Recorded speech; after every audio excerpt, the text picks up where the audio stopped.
Alright. Alright.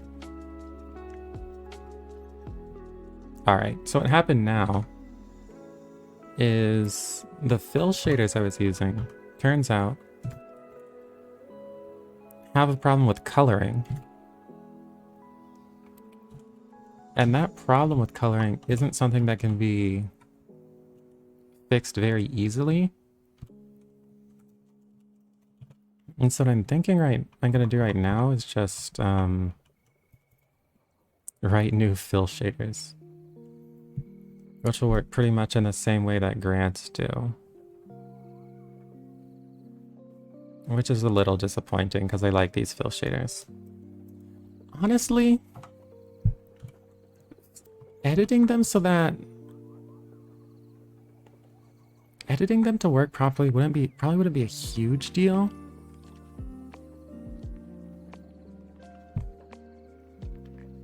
Actually, I'm going to... I think I'm gonna edit my existing fill shaders first. And then start working on the new ones. I think that's what I'll do.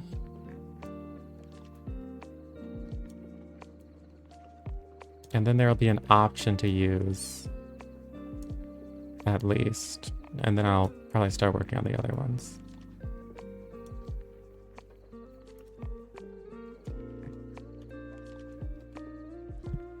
Because I think this glue library, well, the one that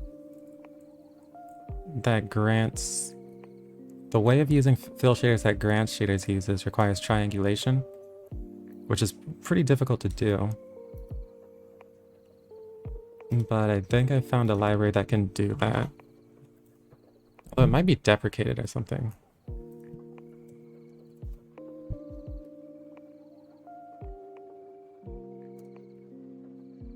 Glue test. This is a fairly new question.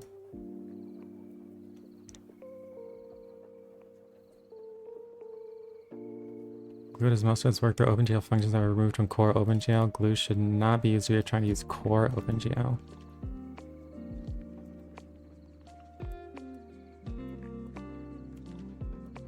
Lib test too. You hate shaders. I hate shaders a lot. Not only do I hate shaders, there are very few things that I hate more than shaders.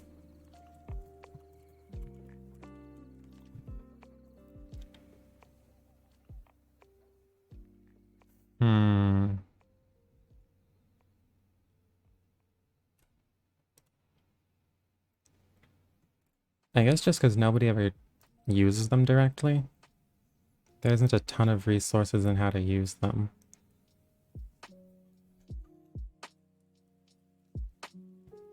But what I guess I'll do here, I'm gonna need another function like this. Render authorization to be importing OpenGL. I mean, it's not really a secret. I said from the beginning that I don't want to have to use OpenGL if I don't have to. And then Grant added it anyway, so that's where we're at. Let me try to find like an NVIDIA paper or something that goes over the way to do this in a lot of detail.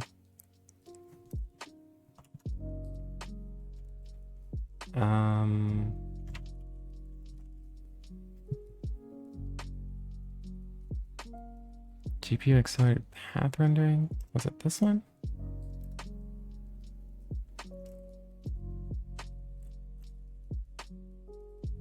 It was in GPU gems.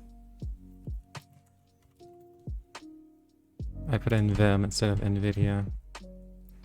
Funny. Is there an alternative to OpenGL that shares its capability? What's it called? It has a cool name, like it sounds like a laser beam or something like that. Vulkan.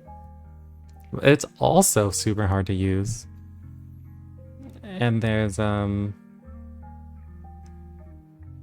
No, I think Vulkan is the only cross-platform. Oh, there's WGPU. All of these are hard as fuck. It's not a huge change.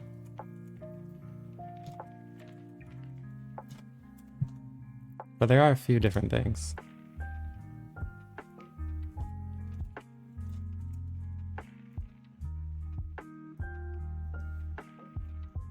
Okay, I think Grand Soccer is roughly this. The main difficulty being that this requires triangulation, whereas the previous thing I didn't. Yeah, that's true. WGPU is supposed to be... It's supposed to be like the forward-thinking implementation of this.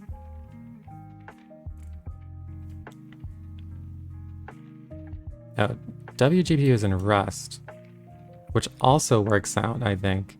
But this is an implementation of WebGPU. So this will run online, and it targets native platforms. I mean, if you learn WGPU, you can run your rendering equally well online or natively. At least until Apple tries to fuck it up. Broken apart, what's going on? But man, I'm not looking forward to this, trying to triangulate this. I guess to start, I'll start with just a shader to render anything. Or here's what I'll do.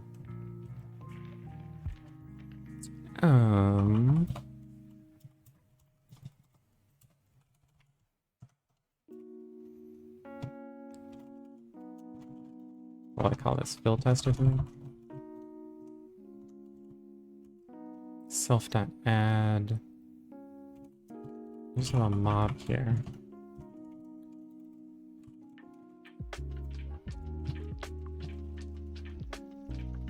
I do mob.points. I'll just do some random triangle.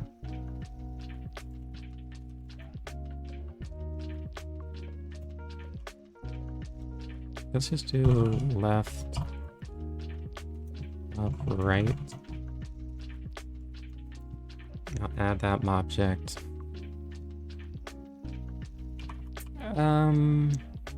Yeah, and I guess it'll have to have some sort of fill opacity. Let's see what that does, actually.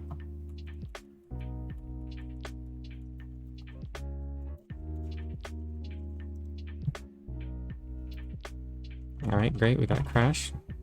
That's what I like to see. And object.has stroke. I would try to render the stroke. Stroke data at 2 bytes. Oh, because this isn't curves. How do I want to do this? I guess I'll just have a single... Wait, doesn't this count as a Bezier curve? With like one? With only a single curve?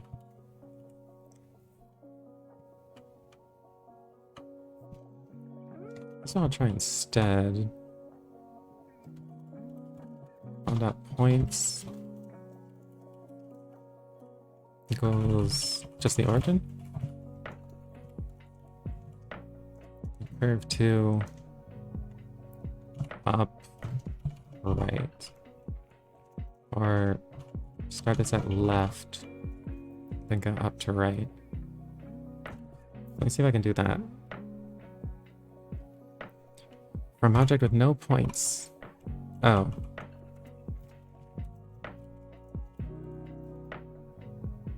There we go. Look at those stroke shaders. Beautiful. But I gotta get the fill to work. So let's go to the OpenGL renderer.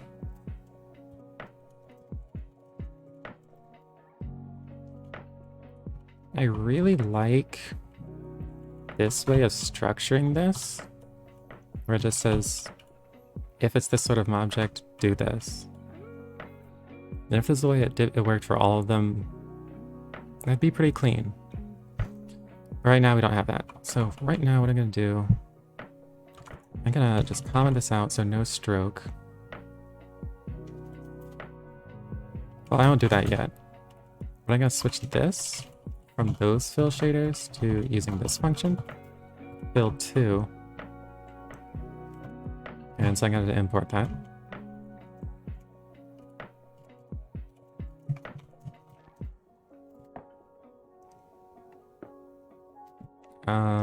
Wasn't trying to do that one. That actually reminds me. I should update that.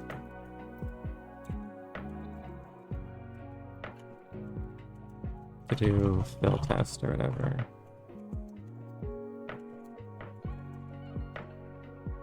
Oh, it's using the right fill shaders. Can I ask what your background is, schoolwork wise?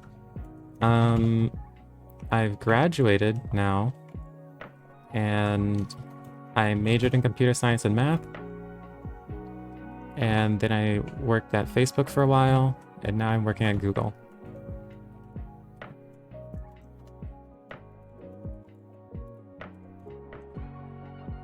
Okay, so let's try this again.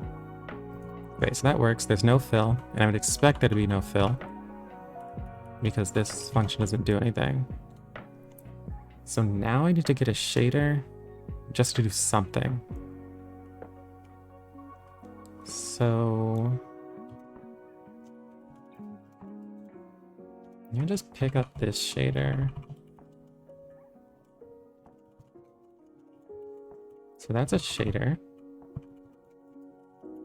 Render context, and I can just use like the test one, which I don't remember what that shader does.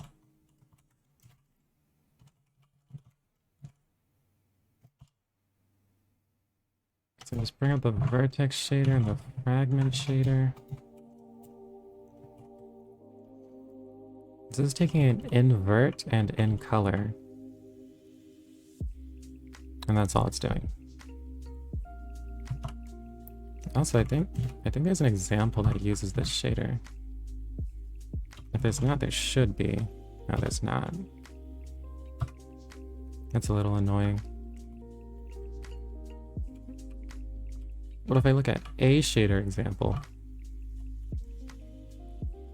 This is fine. This is what I'm pretty much gonna do.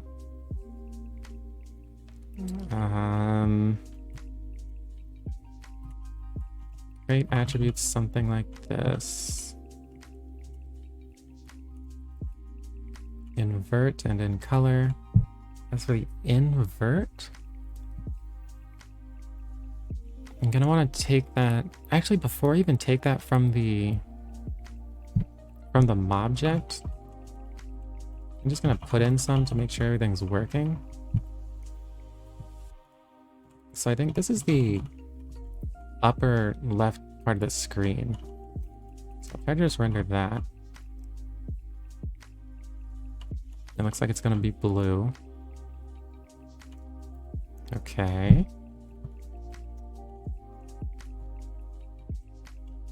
And then I'm just gonna copy a use of a shader from somewhere else. So I take the shader like this. Don't want to do any uniforms right now. Vertex buffer. Not using an index buffer. Basically gonna do this. Then once I get those vertex array objects, I'm gonna render with that vertex array object.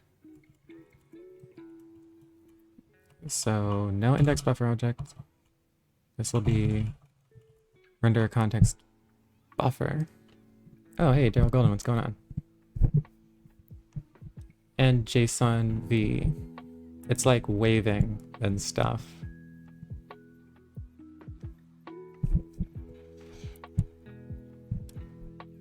Alright, so what do we got here? Vertex data 2 bytes is going to be attributes. Vertex array object. Yeah. Gonna need a shader here. So we put that here. All right, now I'm not sure what they all mean. I can see the like caret O. This kind of looks like waving, but that's a little bit of a stretch. This one, I think this is like universally considered waving.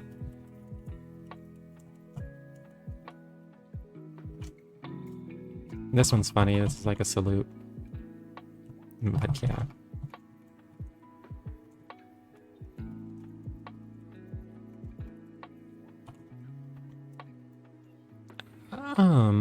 Okay, so I got that vertex buffer, vertex array object. Don't need indices right now. I'm just gonna try to render with this. And then release it.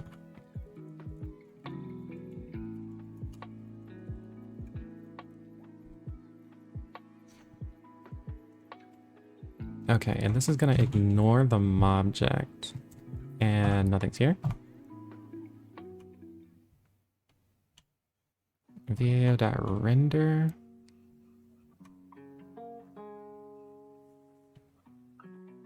Defect2s. Simple vertex array. This seems like it should be working. Now it's getting complicated. We're getting some set theory and stuff here.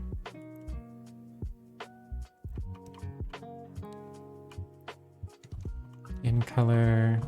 Okay, so this is wrong. This should be. This is 3 of them. This is 2. And that's 4. Let's see if that helps. And we got the same thing. Float 32 2.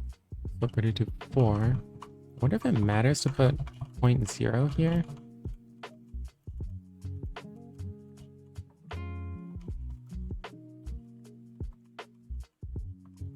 Indeed. We got some O theory.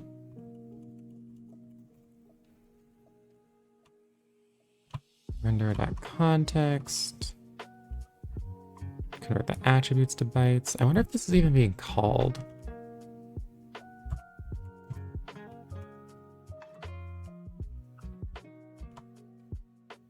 Let's see.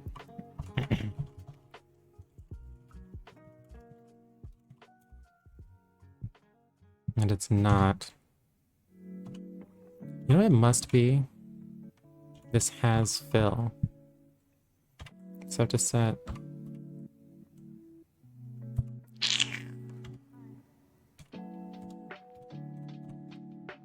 Go here. Let's say like fill opacity equals something.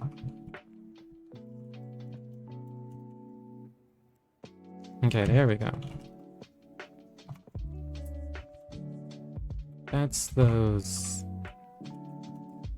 highly awkward rendering that I'm used to. Okay, what I'm gonna want to do is take these points from the mobject, which I think is fairly simple to do. Don't I just do this?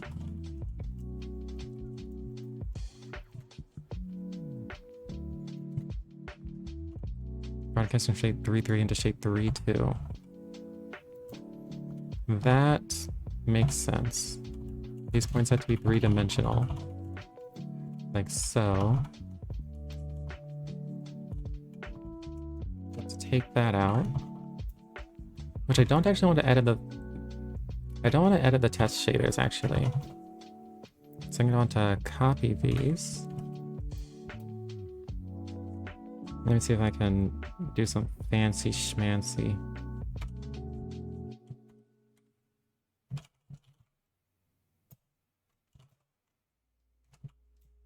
Yeah, that works. Vectorize object fill. I'm going to copy to vectorize object fill 2. No, I'm not going to do that. I copy the test shaders. And to vectorize my object fill too. Darn.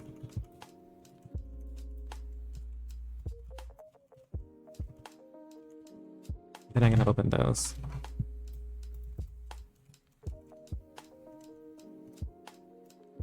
So vertex here.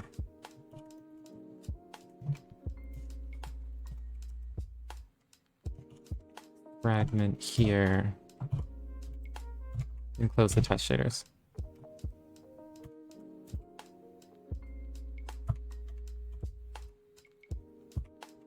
Great, so then I'm gonna switch this from the test. The vectorize my object fill dose.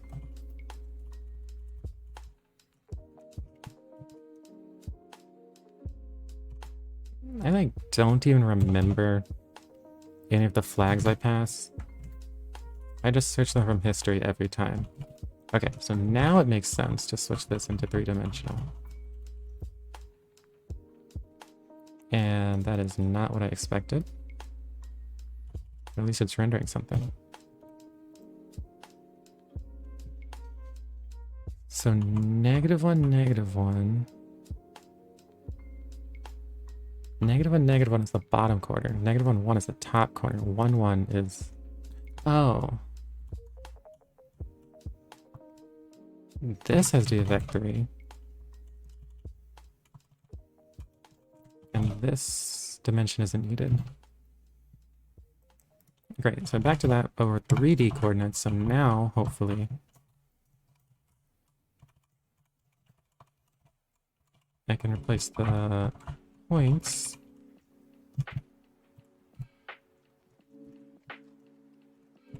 with the points from the object.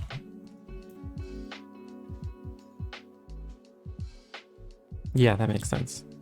And these aren't being transformed through the projection matrices yet. I wonder...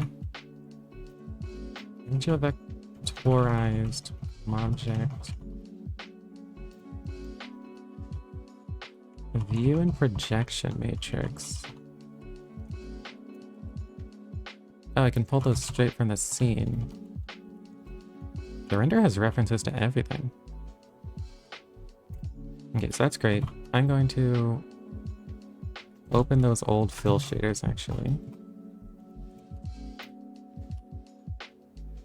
Nope, not those fill shaders. That's the wrong...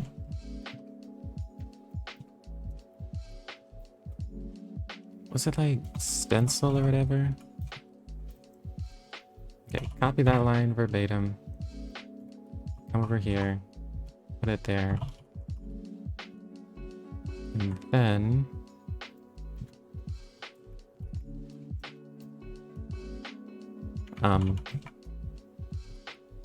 do this. So go to the shader, set the uniform, view matrix and projection matrix. And you're gonna pull those straight from the scene.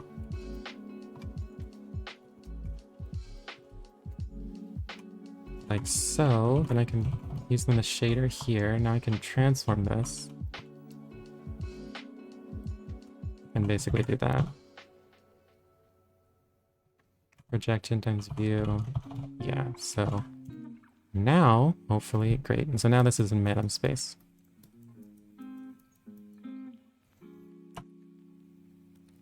Okay. So now the difficulty is...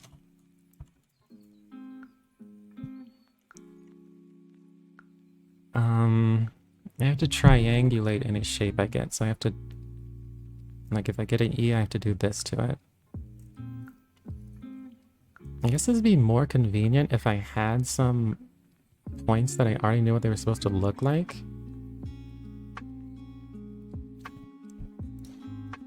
But, as an example, just over here. Maybe I'll just, like, copy this.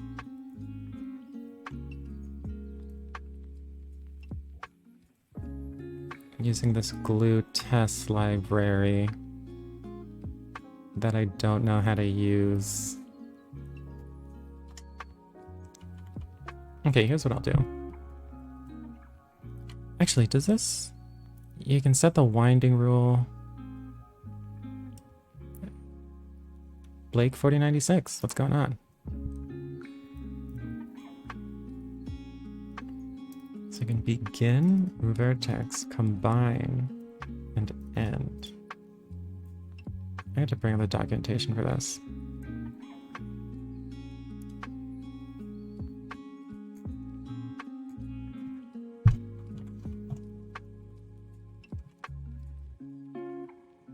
I used this library before, actually.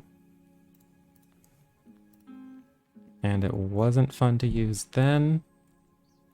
And it's not going to be fun to use now.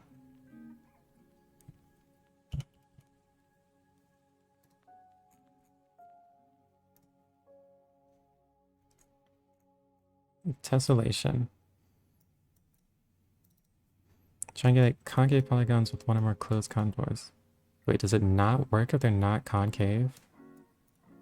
Why did it say this? Whatever, I'm gonna hope it does. So create one. Begin a polygon, begin a contour. Then that contour is gonna have a bunch of vertex, then I'll end the contour. Then I'll end the polygon. I guess that's how it works.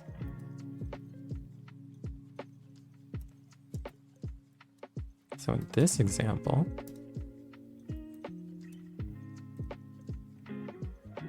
it begins creates a new object, creates the polygon, creates a contour.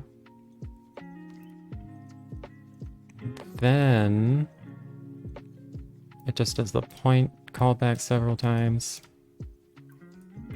Then it does this for each hole. So a question to ask is, if I have a mobject, can I reliably find the holes? I don't think I can, but I don't think I actually need to. Windows, will you... I don't think I need to, because if it operates according to a winding rule... Winding...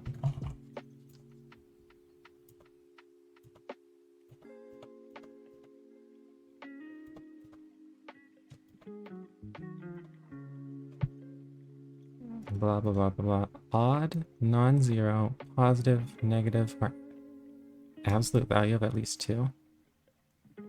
Interesting. I think I just need something like odd, and that'd be enough. I think that's true. But to get this started, I'm gonna need some really simple shapes. So I'm gonna switch to my tablet here. And just make like a really simple O shape or something like that. Okay.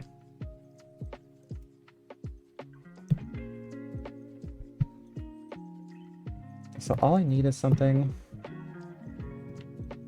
like, if this is the origin, and this is -2, -2.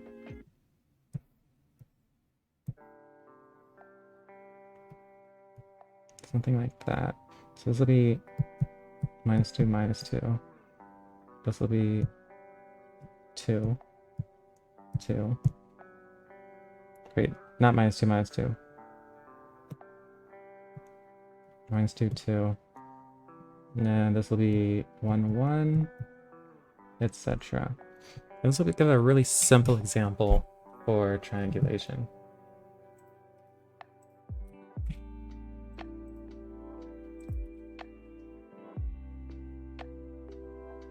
I don't know why I don't have just a separate thing for this. But okay, now that I have that, this is going to be how I construct the points that I put into this thing. Let me just put in this equals that array, but in -2, 2, 0. That's going to go to 2, 2, 0. 2, -2.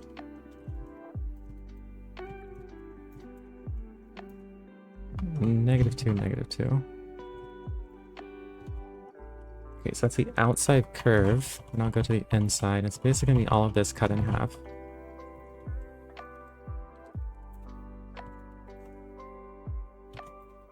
Okay, so if I were to try to render this, it should just crash, because it's not even a multiple of 3.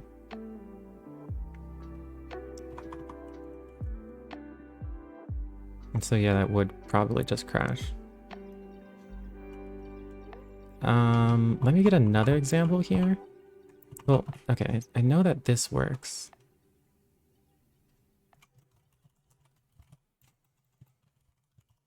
Let me get an example that doesn't use any triangulation, which is basically what I had before.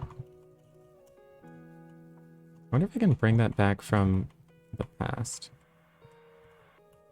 Yeah, this.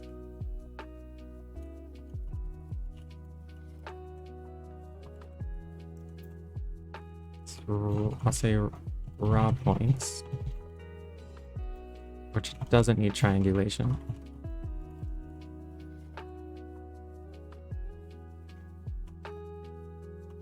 And then after that, I'm going to try these points, which I didn't mean to duplicate. But after that, I'll try these points, which will need triangulation. Okay, so I didn't break anything there.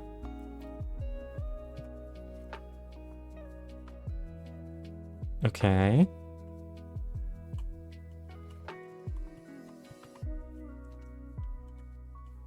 Then for this, let me just, for simplicity, this color, just be numpy.repeat. I'll just repeat this however many vertices I have, which I forgot how to use numpy.repeat.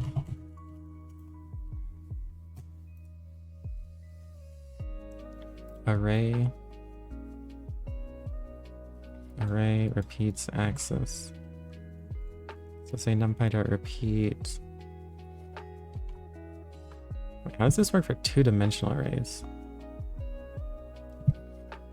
Guess I'm gonna find out. Oh, I think I can do this. This. Attributes at invert. That size at 0. Axis equals 0. It should be the same thing, but it should scale to the number of points. And that did not work at all. Int object is not subscriptable. That makes sense. This should be like shape, shouldn't it?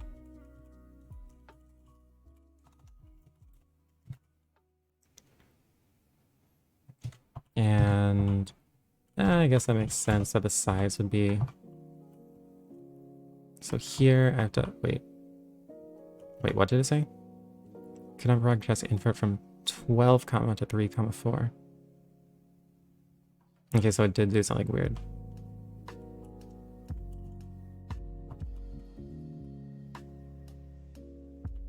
Maybe this is what I want? Okay. Great, so that's working again. And this time it'll dynamically change the number of points. Now, unfortunately, I think I've got to triangulate this.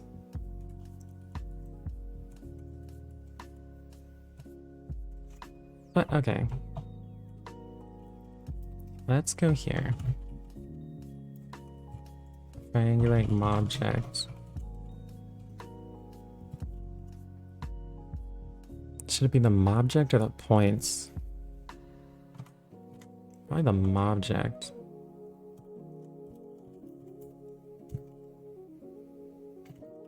Well, I guess it's only looking at the points. The generic triangulate points is probably more useful than something to triangulate that takes up an object. Okay, now I get to install this, which I'm not sure how much of this is already installed, or how much of this I even need. Like, what does OpenGL.gl do? Okay. I'm gonna move this over here.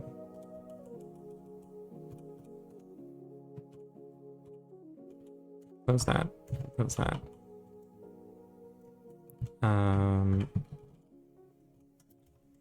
Do that. Wait, what'd I do?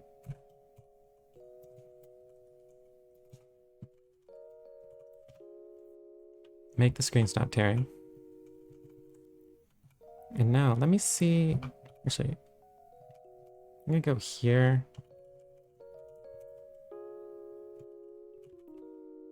And see if I can just import OpenGL.glue. Guess I have those. So I'll just go to the top of this. And I don't want to import star.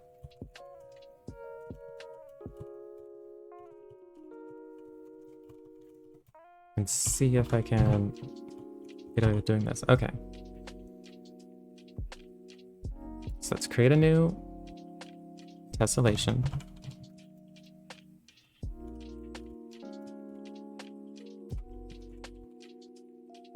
Too bad I have no idea if this is part of GL or GLU.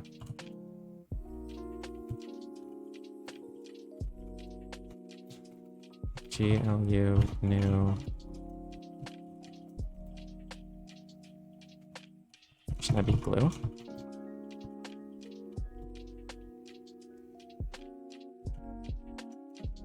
OpenGL.glue.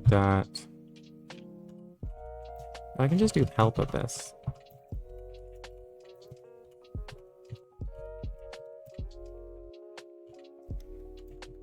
Okay, so this is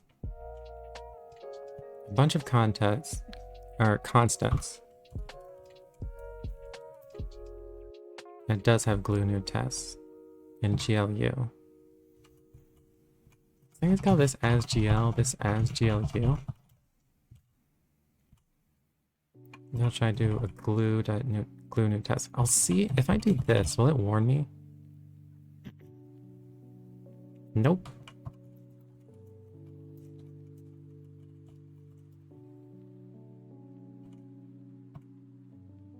Well, tell me that's not defined.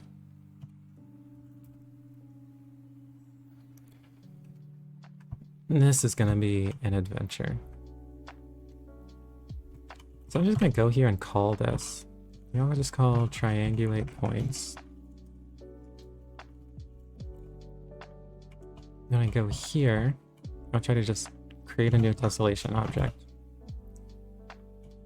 And then I'll just end it right away. Glue delete test.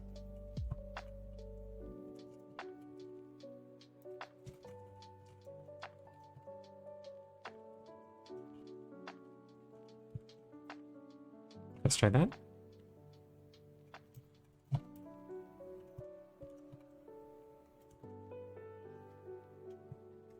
Well, it worked, I guess. I'll make sure if I do GL, this won't work. Great, and that's good. Okay, so I have a new tessellation here.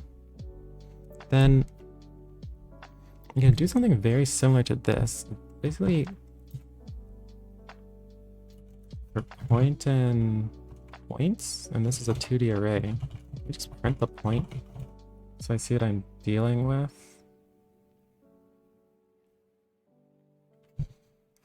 I wonder why this is passed twice. Let's see what points I'm dealing with. And I get an error. Oh, did I not change this back? Good glue.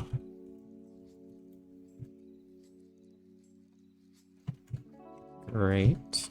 That's exactly what I expected.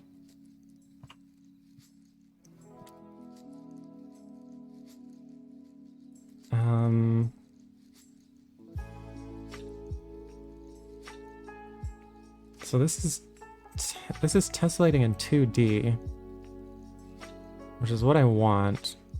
Yeah, this makes sense. I need to figure out why this is passed twice, though. Maybe I can just look at the help.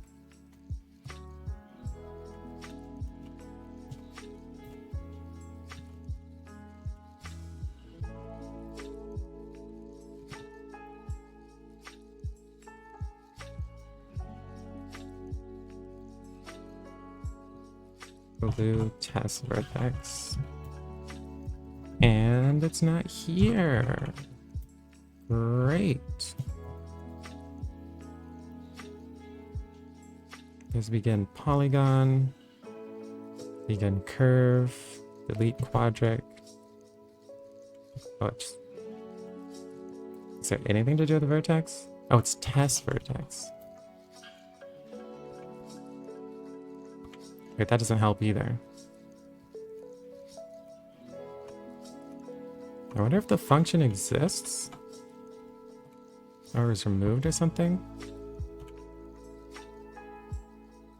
Or maybe it's part of GL rather than glue. But I kind of doubt it.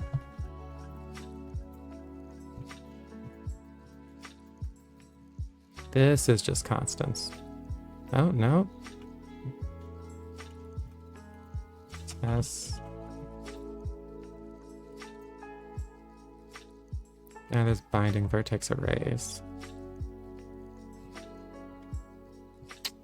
Well, here's hoping that this thing just happens to exist.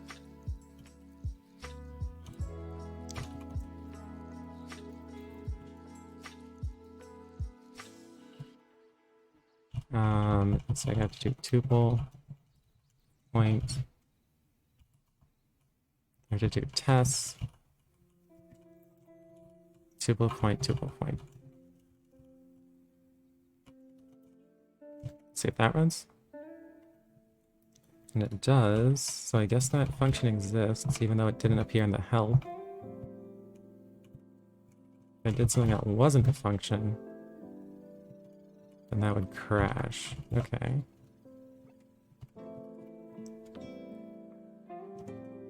So let me look at the proper documentation here. Glue test vertex.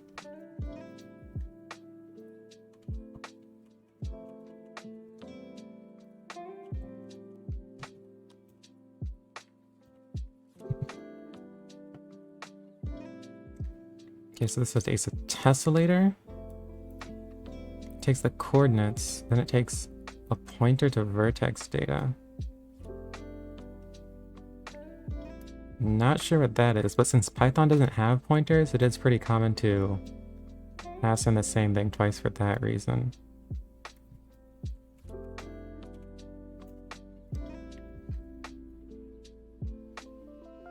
The vertices specify a closed contour, that's correct. I don't know what this vertex data is.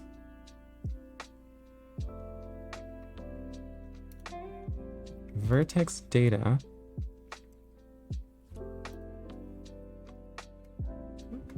Vertex data is a pointer to a user-defined vertex structure, which typically contains other vertex information, such as color, texture, coordinates, normal, etc., is used to refer to a vertex during rendering. A pointer to a user-defined vertex structure. I think it makes sense. It makes sense that it would ask for this. But I don't think it's necessary here. Luckily, I think I can just set that to null. But before I do that, I want to see if someone else did that on GitHub or something.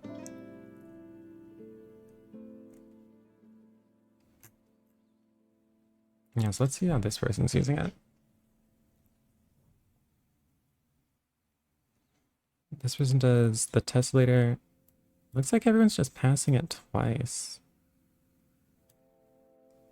If this person's just XY0, he's passing the tessellator and the data twice. Let's see about this. This person doing the same thing, the tessellator, then the data twice.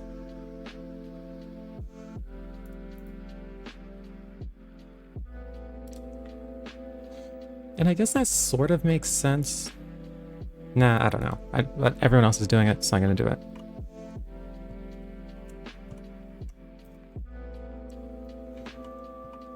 Okay, so I instantiate it here, delete it here. There's some other stuff I have to do. I have to begin the polygon.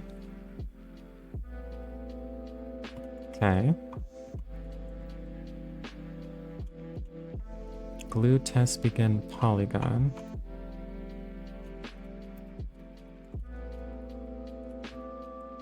Then glue test end polygon.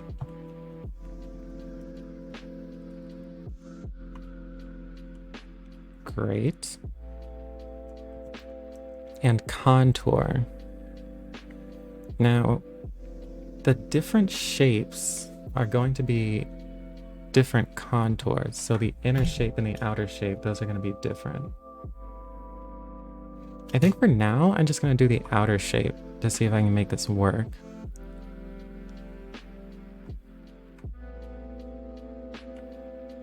So for now, I'll just have one contour, and I'll just say, glue test begin contour.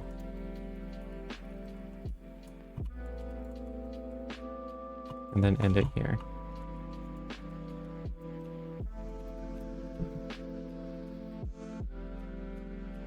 Okay, I think this is everything I need. So I instantiate it, begin the polygon, begin the contour, bunch of vertices, in the contour, in the polygon.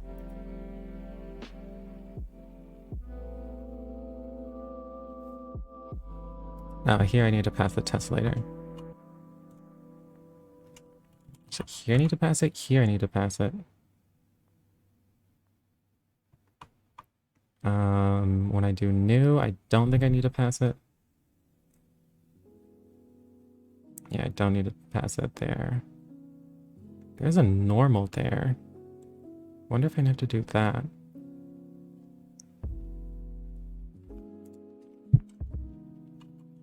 This means this. I don't know what this none means.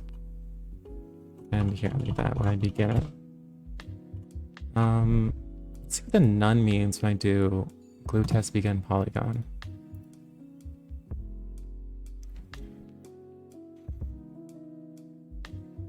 A pointer to polygon data. Polygon data is a pointer to a user-defined data structure. If the appropriate callbacks are specified, then this pointer is returned to the callback functions. Thus is a convenient way to store per polygon information. If the appropriate callbacks are specified, then this pointer is returned to the callback functions. I think that makes sense. So like,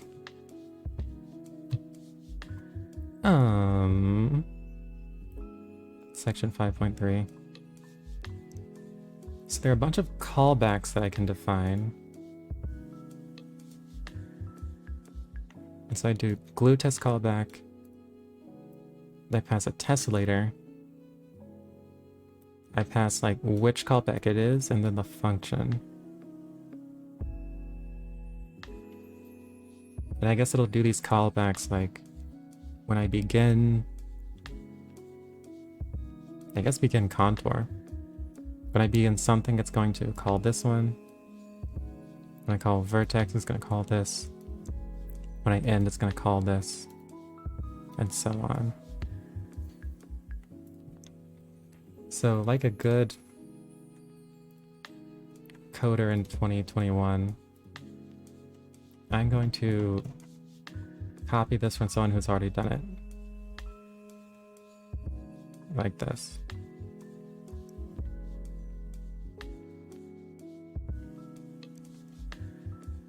So this begins a contour. Does this. Let me see how it does their callbacks.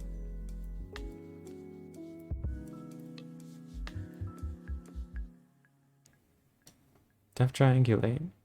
Yes. Edge flag callback. Begin callback, vertex callback, combine callback, and end callback. Vertices is this array. And so vertex callback is how it communicates that vertices should be appended to the triangulation. Begin, since it's clearing this, it must mean this is a new object to be triangulated. Combine, if I remember correctly, this is used like if a vertex was specified twice. Sabas1681, thanks for the follow.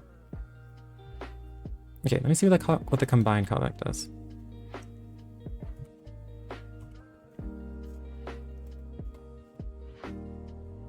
Void combined data. There's combine and there's combined data.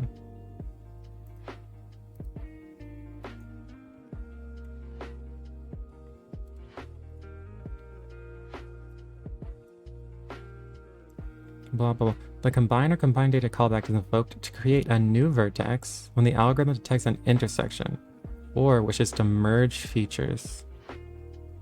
The vertex is defined as a linear combination of up to 4 existing vertices, referenced by vertex data 0 through 3. The coefficients of the linear combination are given by weight 0 through 3. These weights already sum to 1. All vertex pointers are valid. Vertex pointers are valid, even if some of the weights are 0. Chords gives the location of the new vertex. I wonder what the difference is between the data callbacks and the vertex callbacks. So when combine is called, it's called with the information necessary to create a new vertex. But what I'm going to do is just do whatever this person did. No, not this person. Where's the other one? Out equals vertex and return out.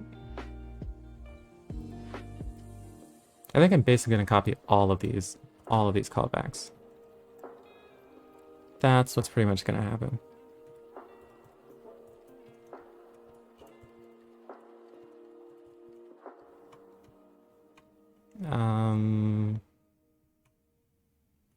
Great. I think this will need non-local to write to that.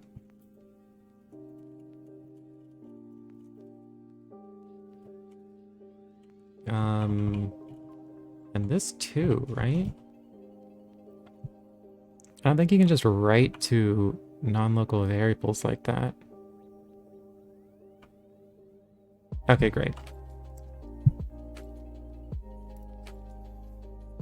So I created the tesslator. Edge flag. Okay, and this is registering all the callbacks. Okay, so let's do the odd winding rule.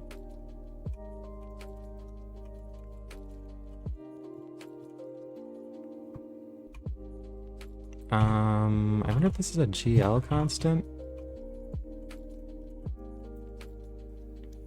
I have no idea if that's right.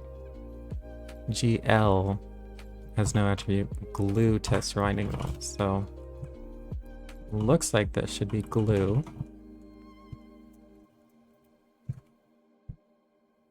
Okay, so that worked. So it's using an odd winding rule. What is the edge callback? Edge flag callback. Oh, forces triangulation of polygons rather than returning a triangle fan or strips, which is what I want.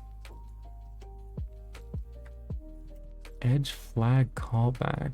I'm gonna see if that's corroborated in the documentation somewhere though.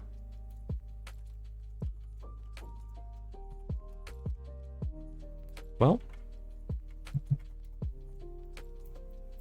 let's see. If one of the edge callbacks is provided, no triangle fans or strips will be used. When edge flag or edge flag data is called, if flag is GL true, then each vertex which follows begins an edge which lies on the polygon boundary. Okay. I think that mostly makes sense.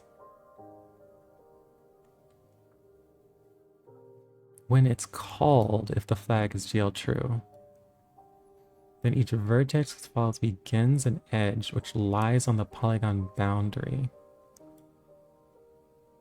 i.e. an edge which separates an interior region from an exterior one. If the flag is GL false, each vertex which follows begins an edge which lies in the polygon interior. Okay, I think that makes sense. Though I don't think I will need to deal with it in this example. In fact, this one didn't even bother to do it. Although I think it's more correct to set this so that I don't get triangle fans or anything like that. Okay, then these, same thing. Uh-oh, there we go.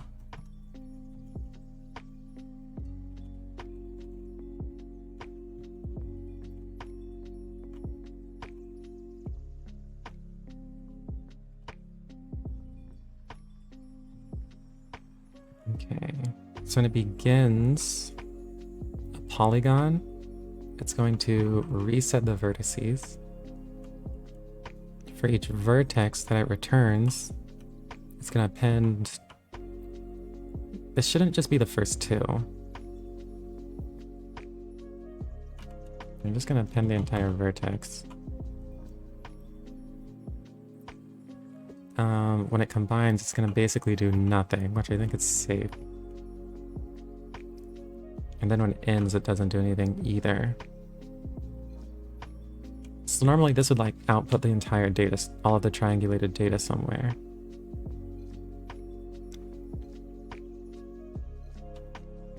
Okay, so I think here, when it ends, I'm going to print the vertices. So now, if I go back up here,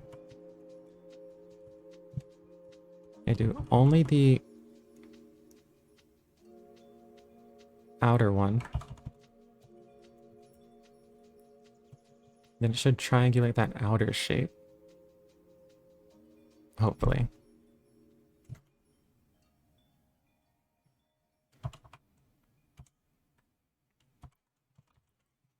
Hold on. Okay. Can I broadcast on 4.3? Oh, yeah. I have to get the size right. Actually, this rendering shouldn't even work.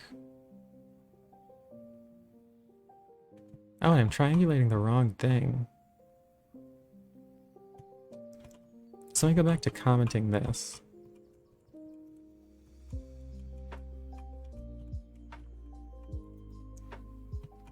I'm not going to print that.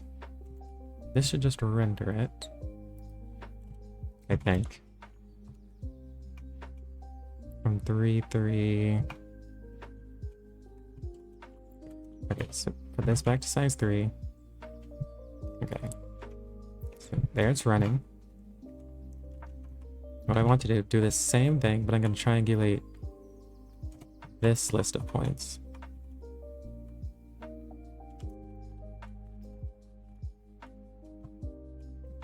I'll try to pass the numpy array too.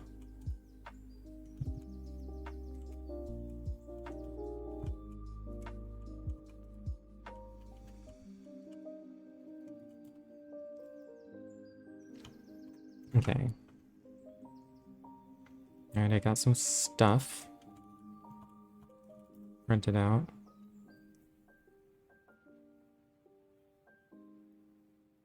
It's weird that some are tuples and some are arrays? That's pretty strange.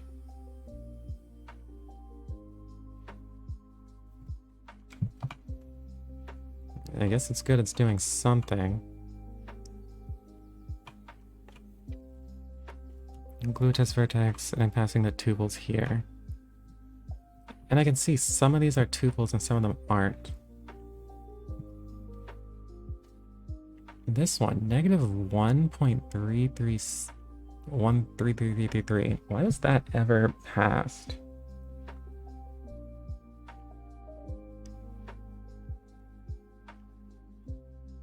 Why? I guess the first step would be like this. Only triangulate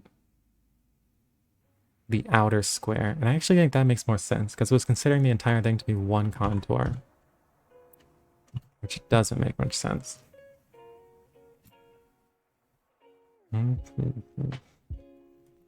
Okay.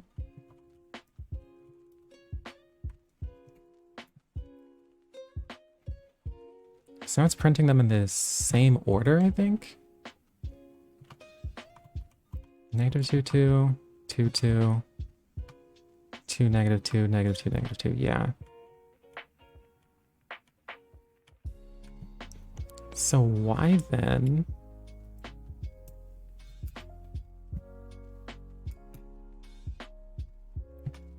Why isn't it doing a triangulation?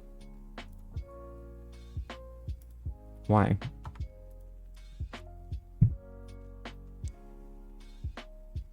Triangle of polygon, holes equals holes.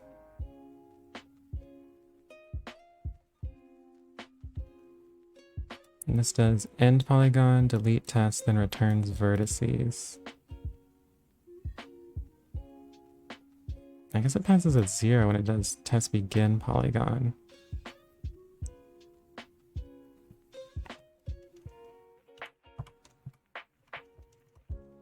It's probably the same as none though. A null pointer.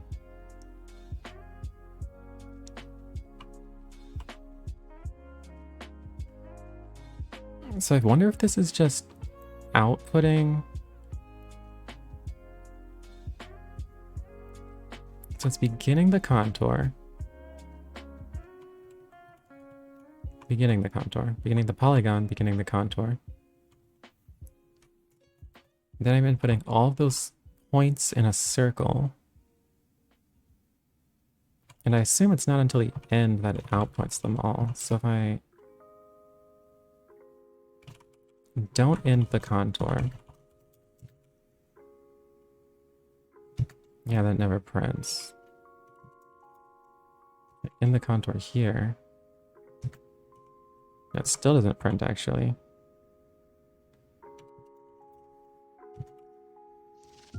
I wonder if I have to connect it back to the start. Let's see.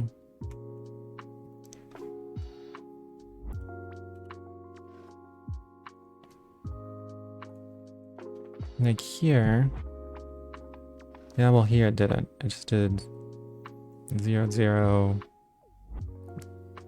0, 0, 550, 0. Where is 0, 0? Like here?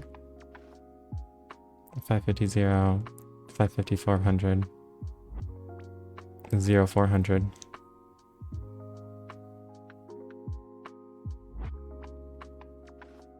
Oh, and this is the entire polygon.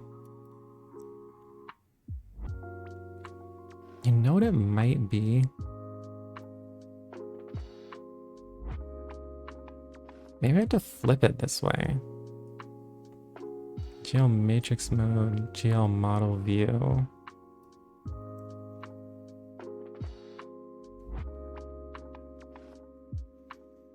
For vertex of vertices, GL vertex of star vertex. This is also passing 2D data. I'm gonna end up having to just copy this whole thing and work from there.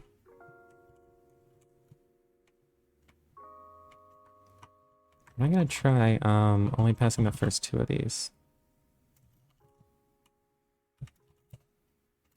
Don't think that'll make a huge difference. No, in fact, it requires 3.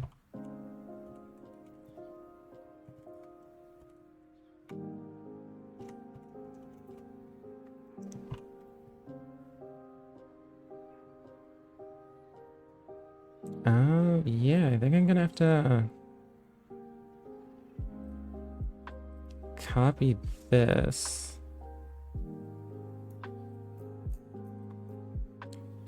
For what it's worth, I think I already have iGame installed. I'd still rather not have to do this. Oh, I might actually have it here. Yeah.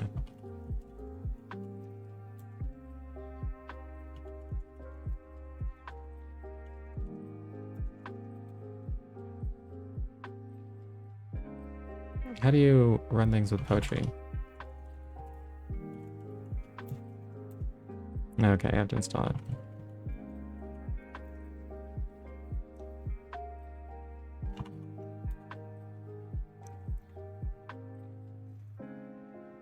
Okay.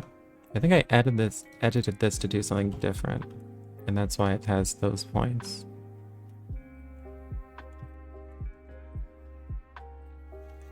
So I go here, and I look at this. I only passed it these polygons.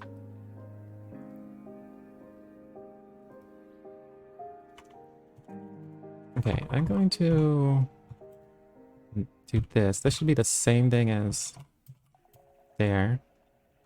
Well, I thought. Looks like it's too small.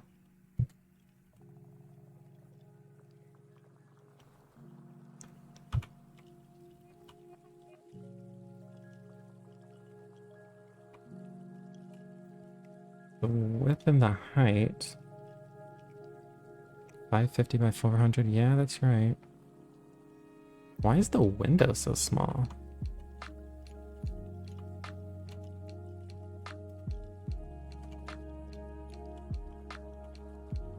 It doesn't help to resize it either.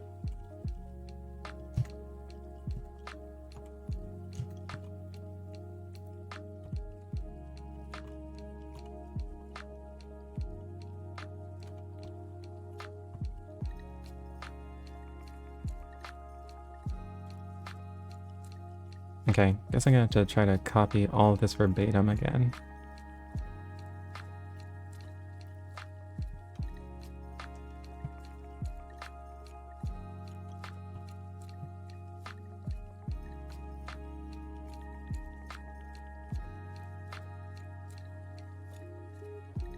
Lurking Gone rock climbing. Sounds good, I'll see you later. Von Neumann ordinals are so inefficient that even covering a small integer like 50 is enough to crash a computer. Oh, okay. Cool. Thanks for sharing. Okay, that time when I ran it, nothing happened.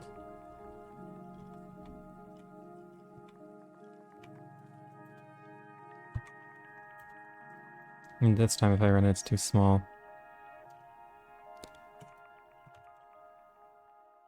Why in the world? Oh, did I take out some of this logic?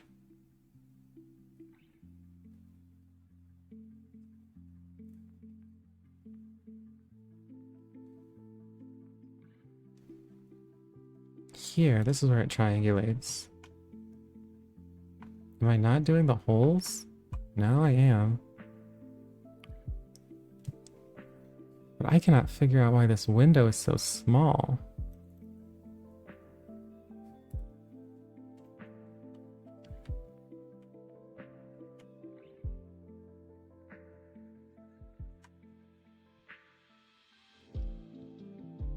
And triangulate and then print the vertices.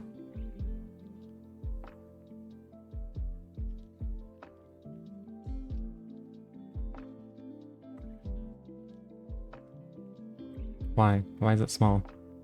I fail to understand.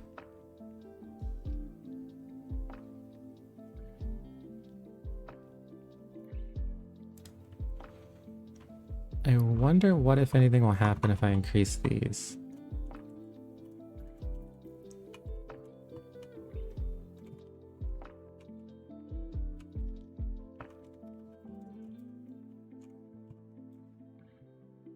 So that'll make it bigger. It looks like it's only doing that one shape.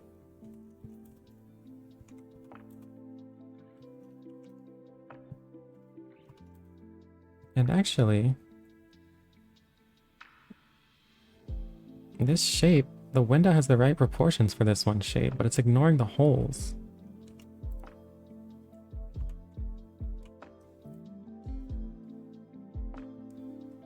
Why? Okay, triangulate. Holes equals holes.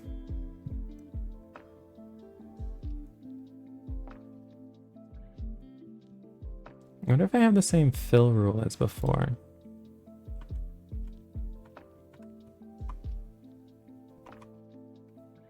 Glue test winding odd. Edge flag data. Yeah, all of this is the same as far as I can tell.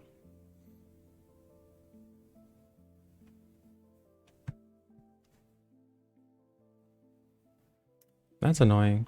I'm gonna try to print the holes.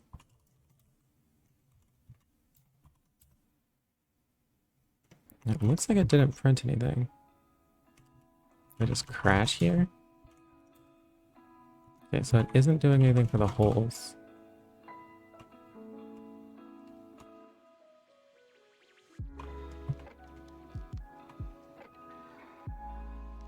Which I don't understand.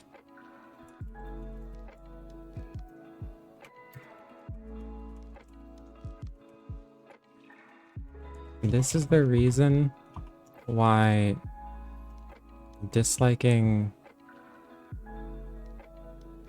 OpenGL is worth it. Okay, there. Made that work.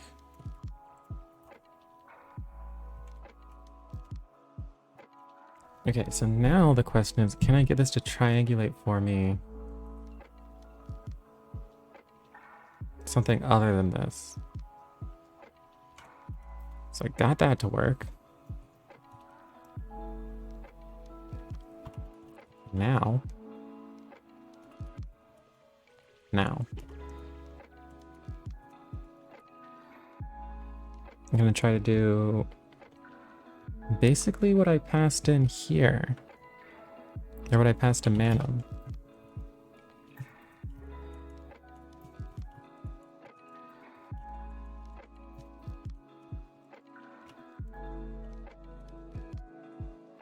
I guess I wrote this so that all the vertices take 0 as the third coordinate. So I'm just gonna put in like negative, same thing, -1, -1. I always forget whether or not people can even see. -1, -1. Oh, not -1. -1, 1. 1, 1. 1, -1. -1, 1. No, -1, -1. Try to triangulate that. Try to get it to tell me something useful. Why did it print twice? No, this should be something other than vertices. Call that vertices too. I'll even call this polygon 2.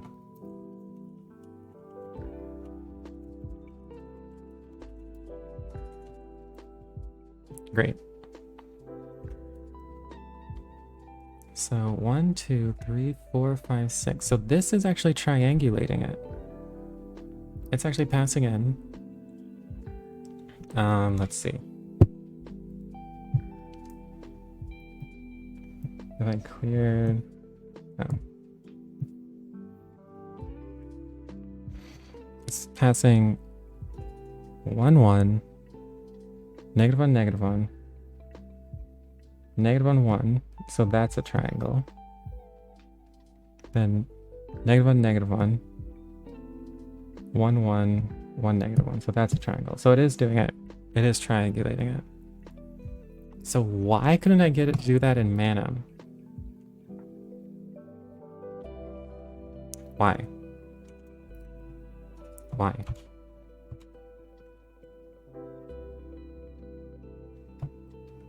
I guess I'll try to pass it the same data.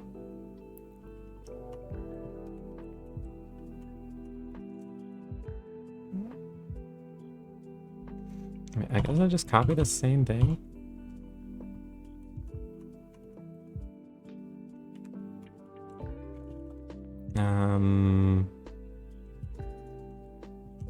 Look how this points.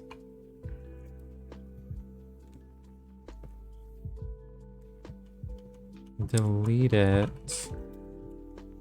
Now, in this, at the end of the triangulate function,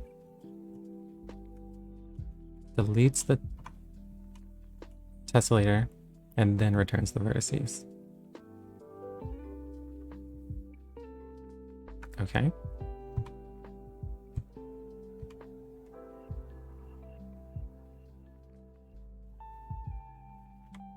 So we do that and then just print the vertices. This can just be a pass, the end callback. Okay, let's see what that does.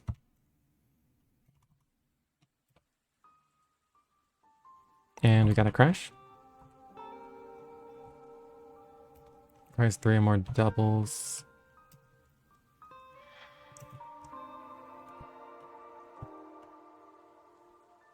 Triangulate points. I guess having that 111.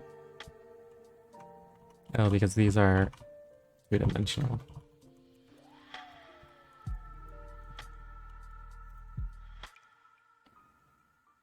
Same thing, it's only outputting 4 points.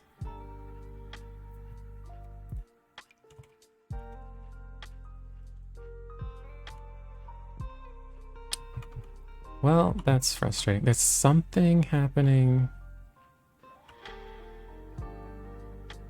Something happening in this that isn't happening in the previous one. Maybe it's the combine callback? No, that's the same too.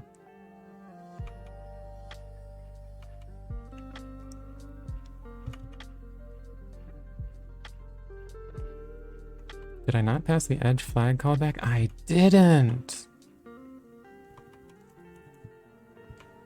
Property.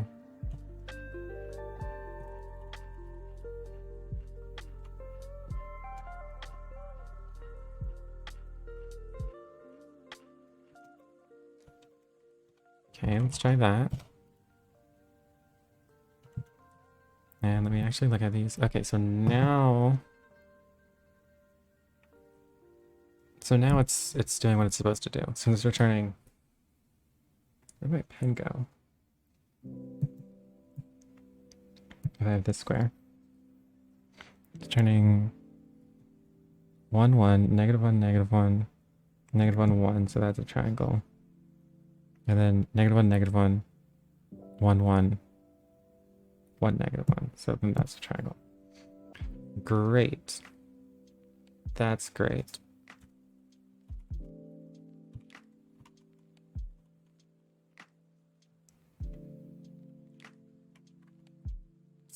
So I think I'm fine just putting return vertices here and letting that be the triangulation function. Although I wish you could make this use indices. There's probably a way to do that.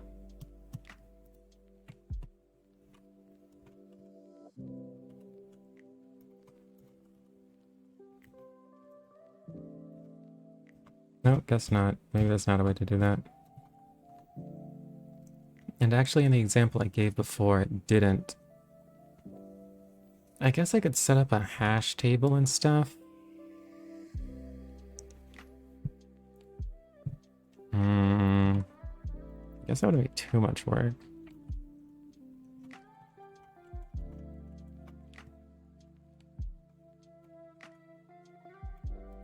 indexed array. Let's see. So we'd have OpenGL triangulate using Qt's vertex, contours and stuff. Stuff the output into an indexed vertex array. And nobody answered. So that's great.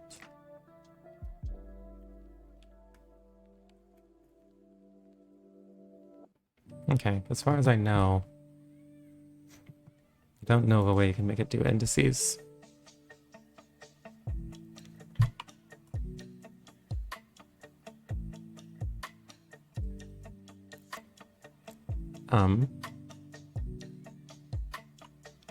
Triangulate points. This returns an array of tuples? I don't know if I can use that. Or can I? -1, -1. Maybe what I want to do is have this be a NumPy array. I forgot how to make an empty NumPy array that you can append things to. It's like numpy.empty.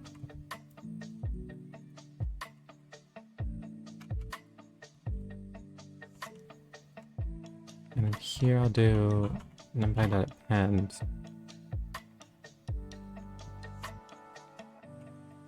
Vertices. NumPy array vertex. Oh, whoops. Bring that back. Array, and that's x equals 0. Let's see if that gives me NumPy arrays. And that didn't give me anything actually. Print that.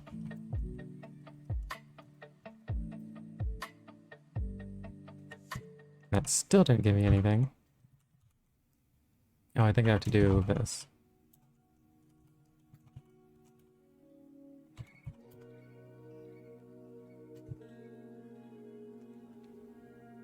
Although it appended it wrong.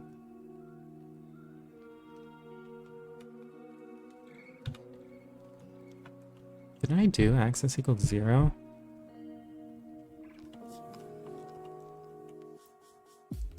Do I need at least 2D or something?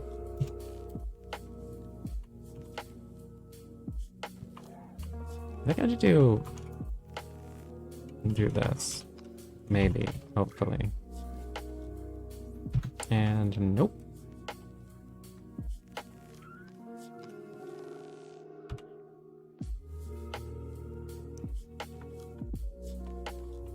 Is this not already a 2D array? I hate that NumPy is always the most difficult part of this.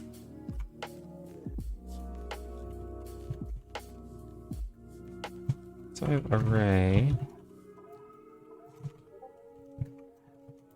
Does this do what I think it does?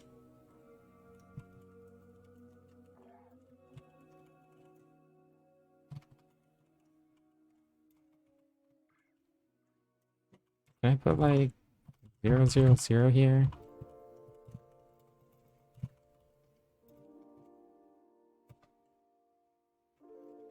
I think that worked.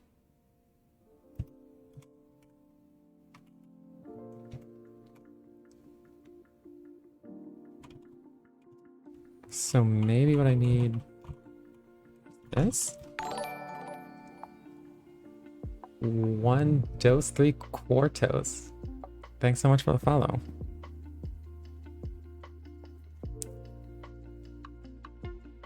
This was a tuple, right? Maybe that's gonna mess it up. Still doesn't like it.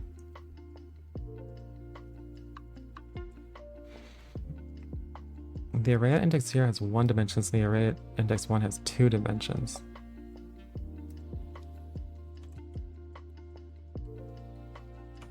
So this one has 1 dimension? Man, NumPy is so hard.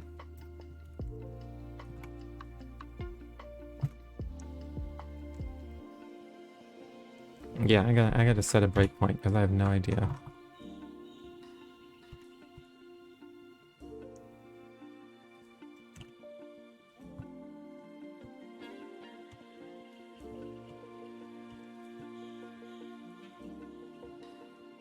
Just do self-doubt wait here.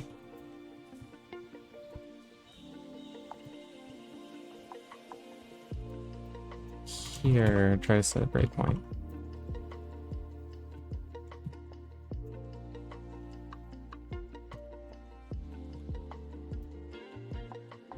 This isn't a numpy ray. Why? So then when I try to numpy to append to... Wait, did it work? Oh, it didn't work, which is what I expect.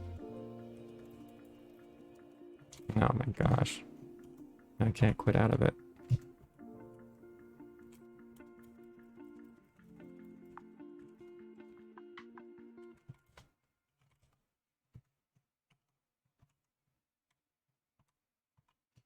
Oh, there goes this terminal.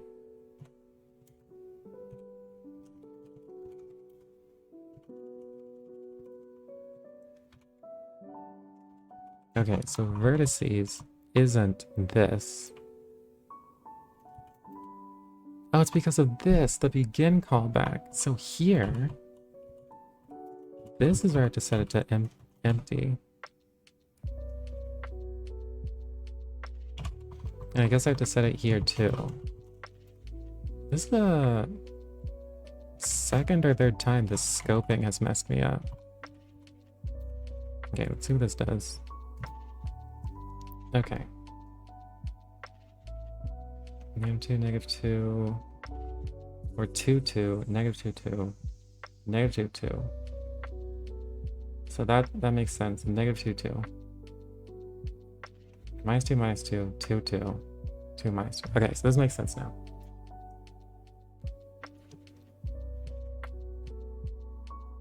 Get rid of that.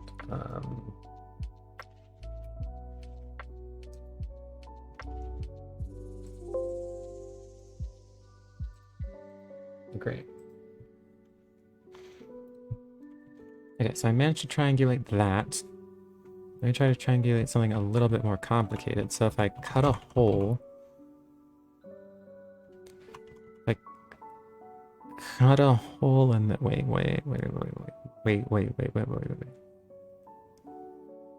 I should be able to use this as attributes index at invert.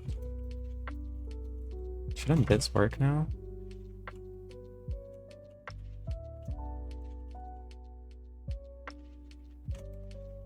So it outputs 6 points.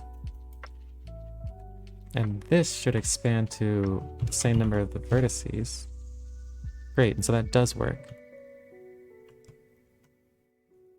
Which means I can triangulate this shape. So now what I want to do is I can't just do for point and points. I have to say like if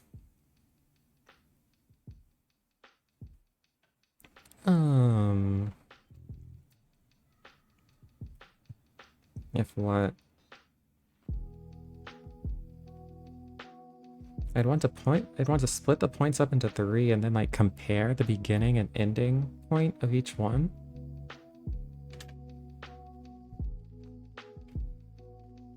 And did I do that already somewhere? Oh, I can do get subpaths.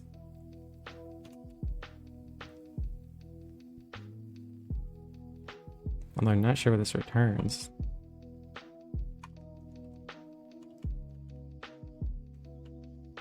And now I actually think I want to triangulate a mobject rather than triangulate the points. Because I can call get subpaths on a mobject. So I'm going to change this to triangulate mobject.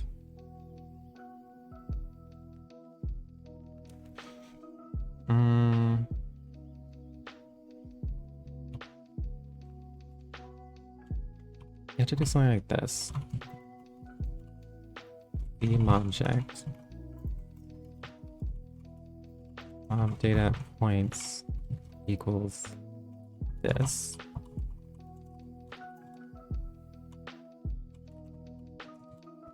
And now try to triangulate the mobject.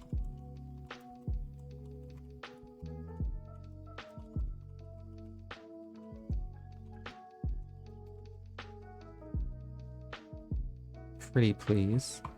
Well, I guess OpenGL vMobject isn't imported.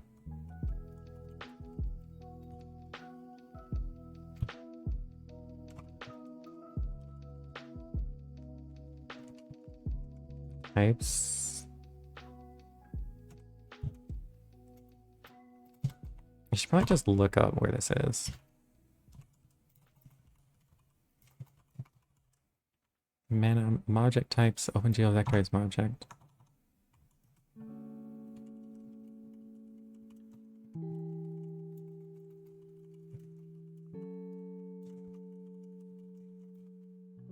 Great. So now I can do that. I can pass it to triangulate mobject. And here, when I have that mobject, I'm just gonna say mobject to data points. And this should do the exact same thing. Yeah, exact same thing.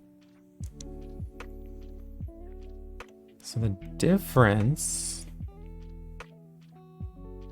is now I can split it. I can split it according to subpaths, but I want to know the difference between polygons and contours. What's the difference there?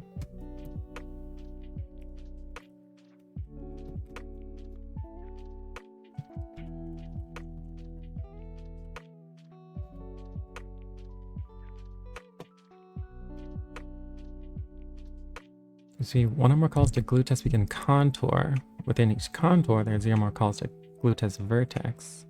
The vertices specify a closed contour. The last vertex of each contour is automatically linked to the first. Polygon data is a pointer to a user-defined data structure. If the appropriate callbacks are specified, then this pointer is returned to the callback functions. That's a convenient way to store per polygon information.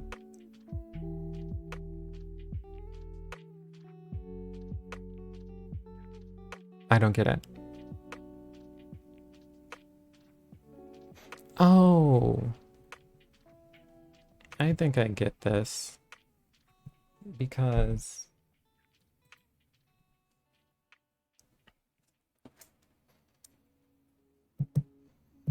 if you have a shape like an 8 with holes in it, then this whole thing is a polygon. Even though I think it's literally not a polygon. No, yeah, it's a polygon. And the reason that these have to be contours is because if you made each of these their own polygon, then all of these would be filled. Like, the 8 would be filled in, and then the circle would be filled in, and this circle would be filled in. So that's why it has to be split up that way.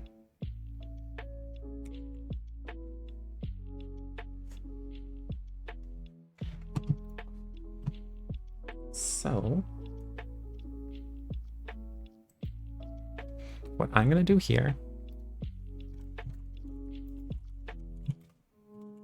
I'm gonna say begin the polygon here, subpath equals sub equals mobject dot get subpaths. Although eventually I will have to make this handle mobjects with sub-mobjects. But I don't think that's a huge deal, actually. I don't think so. Yeah, I don't think that'd be a huge deal. It'd be like, here it'd have to go, like, for sub-mob and mob and children or whatever. And then here I'll get the subpaths. And what I have to do here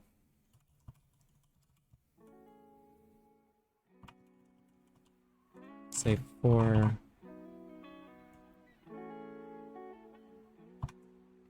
Subpath and subpaths. Begin a contour. Then for point and subpath, I actually don't even know what this returns. For each of those points, I'm basically going to do this. Now as for whether this works, actually, let me see. From shape 3-3 into shape 6-3. What?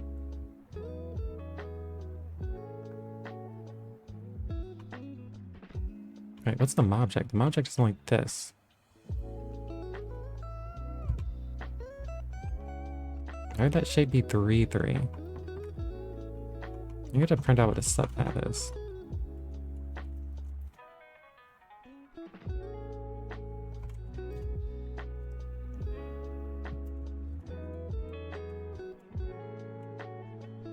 The subpath is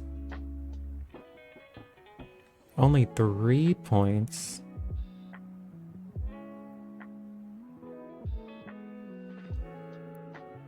Oh, that makes sense. Wait, does that make sense? No, it doesn't. Oh, because this is supposed to be curves. But it's only points. So I have to, oh my gosh. And I think add line 2 is broken. I guess I can try. I can do... This isn't gonna work. Man. What's it gonna do? Mob data at points.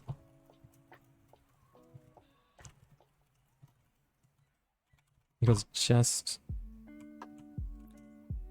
2 times left plus 2 times up.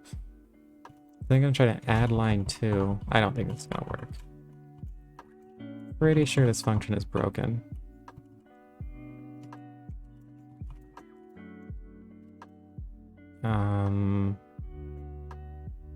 Two times right.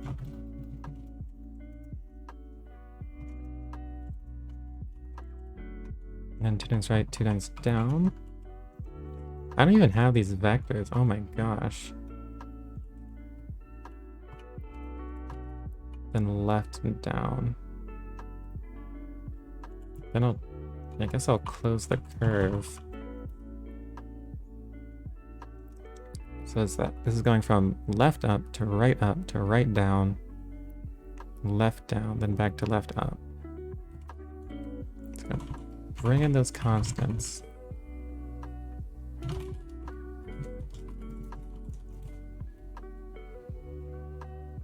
Let's see if this works. I don't think this is gonna work though.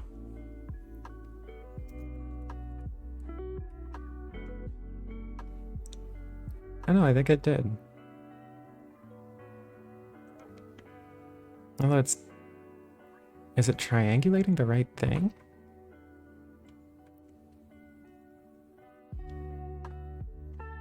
Because now all of these aren't supposed to be triangulated. Oh man, it's gonna get complicated. Now it's gonna get some complexity.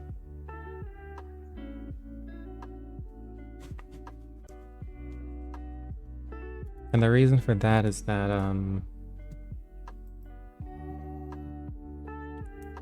for a mobject,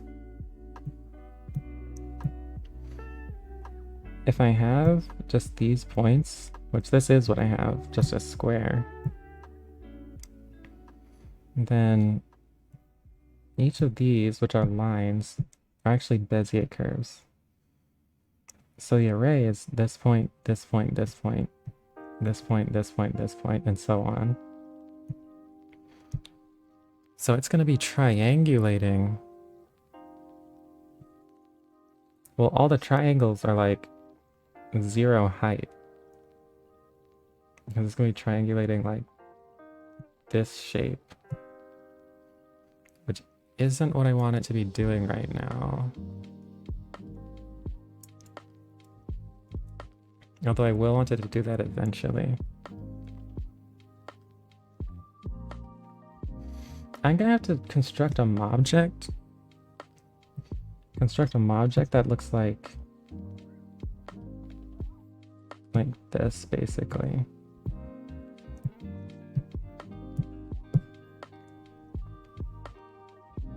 And then I won't put a hole in it. And then try to triangulate that. And for this one, this is only one subpath. This object only has one subpath.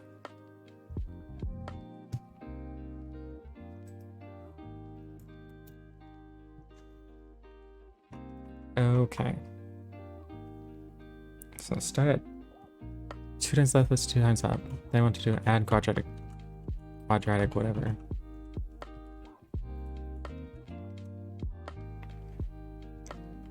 Then I want to do 3 times up, 3 times up, and then this. 3 times right, and then this.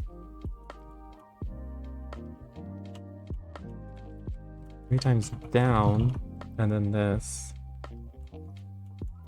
3 times left, and then that. Now if I triangulate this, which I don't know how long the triangulation is, then hopefully I'll get a rotated square. 18.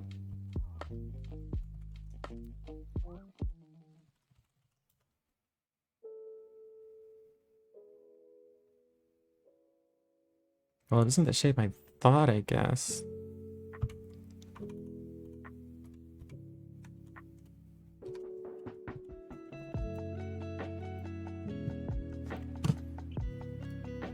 Why is it this shape? Oh no, it is doing what I want.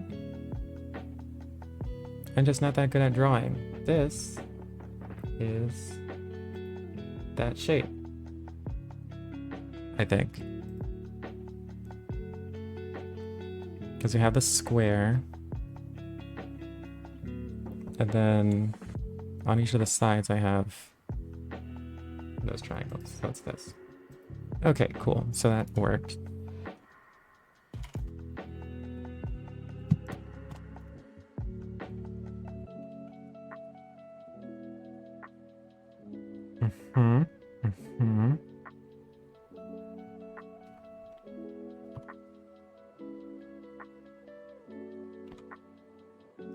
So next I want this to detect subpaths.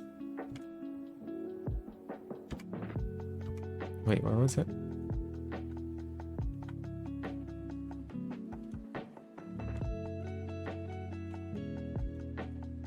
This. Oh, it's already detecting subpaths. So if I add a subpath to this, it should just work. Although I don't really know how to. Like, I don't know the APIs.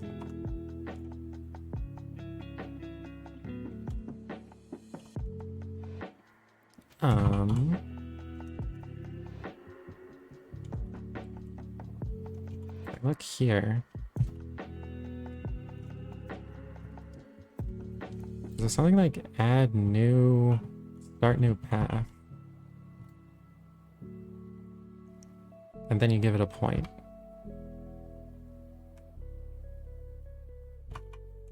Okay, so to cut a hole in this, I'll have to do mob.start new path.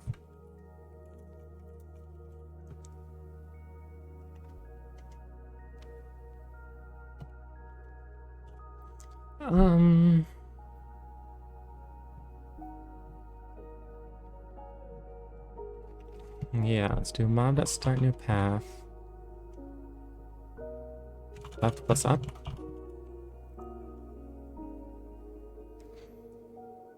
And then I'm gonna do add line 2.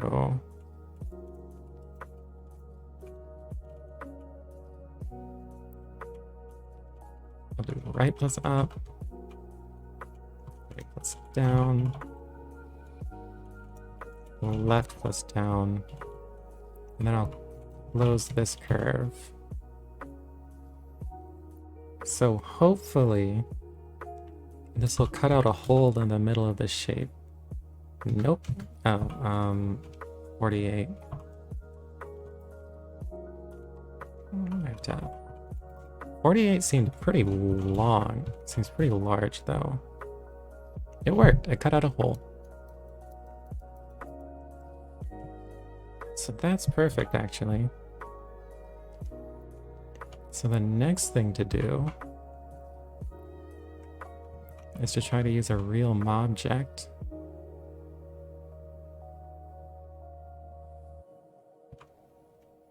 I don't know how real of a object I want to do. Let me try. I guess I'll just try OpenGL text.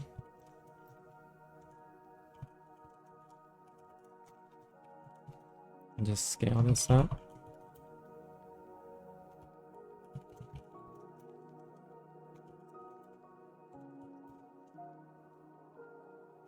Oh, and actually read it.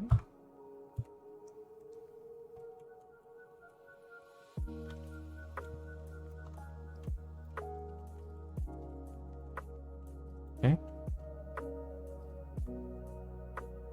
0, 3.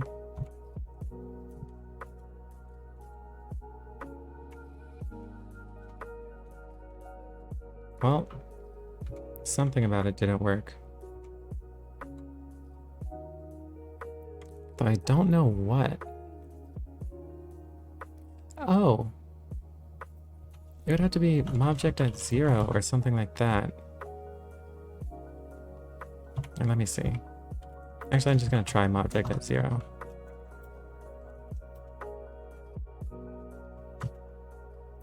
Okay, so now it's at 330. Let's update that shape.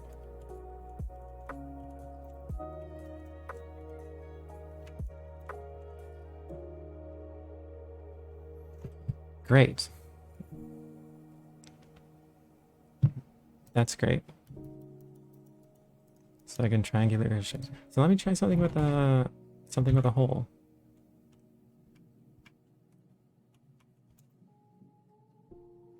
I feel like 8 has trouble sometimes. Okay, I have to update the size, so that's 438 now.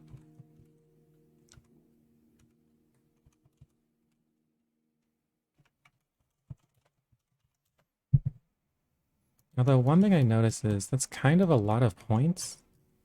Also, I'm not even smoothing the edges yet, and it's still pretty smooth, so that's good. Let me try something with different parts, like an eye. Oh, not here.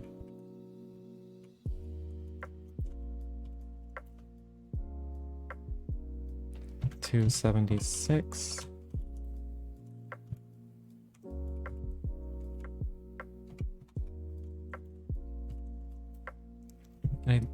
Okay, so this should work because it's even odd. But that's why that works. Okay, so triangulation works. Great. And that's great. So what's to do now?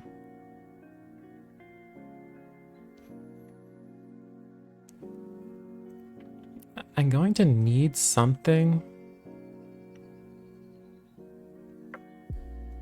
I'm gonna need a way to tell which triangles are on the outside of the shape.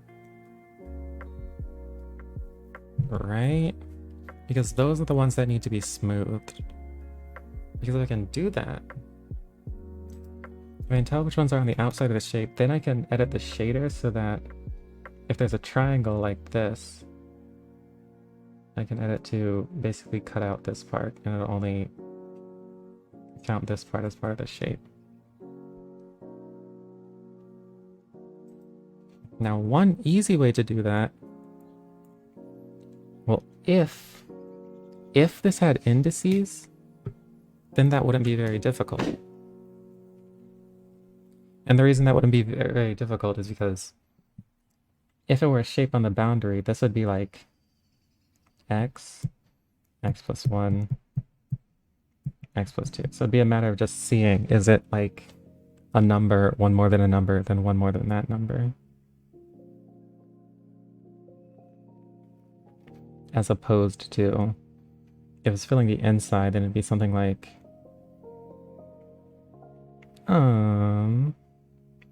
be a triangle like this.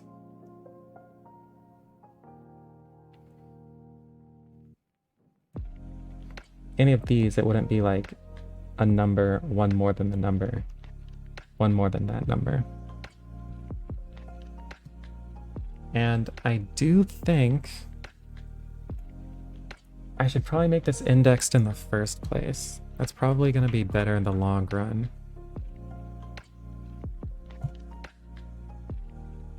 Also, if I add more letters, that won't work, right?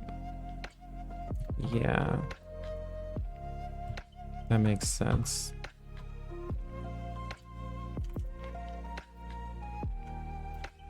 I think I should be able to do this, though.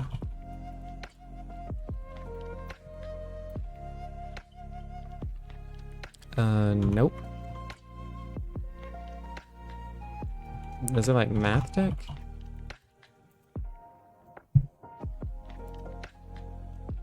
Nope. Whatever, I don't care. Figure that out later.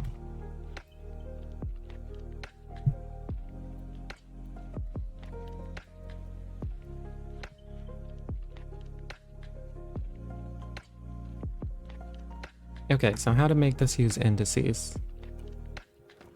So there's a vertex callback.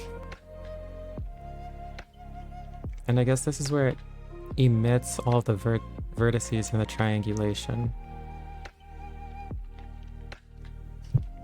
Doesn't look like there's any callback for indices, which is annoying.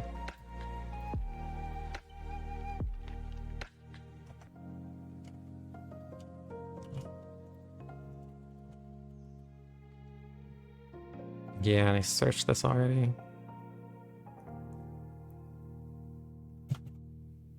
Yeah, let me try again.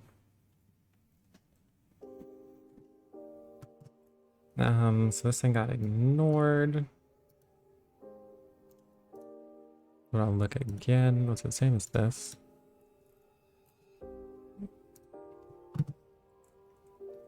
Glue test bindings for Node.js. I want to use a vertex array and index buffer. Maybe this has it.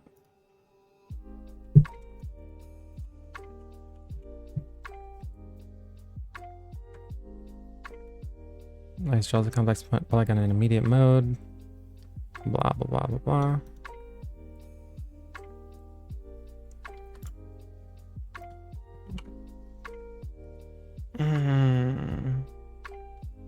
Split polygon into triangles.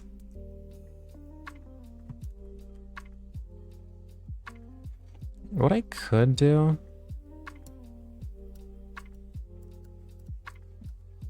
A new index array is constructed from the indices you already have. You don't need to change your vertex normal tech coord arrays at all.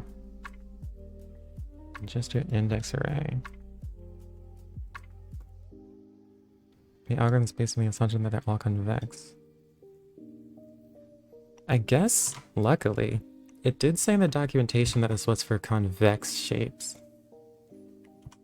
And it just happens to work on concave shapes if I change this number.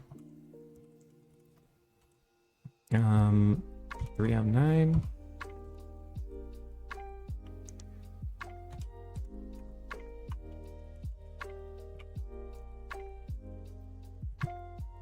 Though I guess convex shapes or concave shapes are... No, concave shapes are probably harder. Whatever.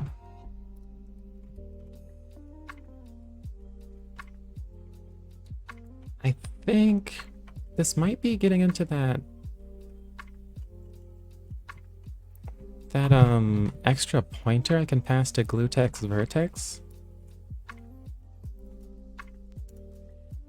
Where is it? Where's the documentation? Where is it?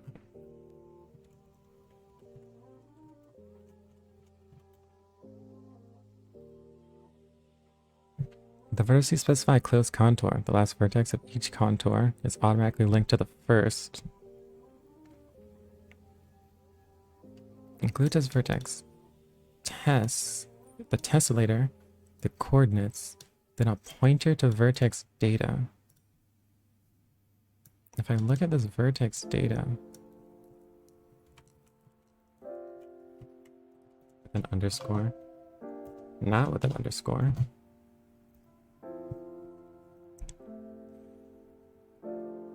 According to the vertex in 3 space, for useful results, all vertices should lie in some plane, since the vertices are projected onto a plane before tessellation. Interesting. Vertex data is a pointer to a user-defined vertex structure, which typically contains other vertex information such as color, texture, coordinates, normal, etc. It is used to refer to the vertex during rendering. So if that's true, maybe when I pass this, I could also pass the index of that point in the subpath. It's like index point and enumerate.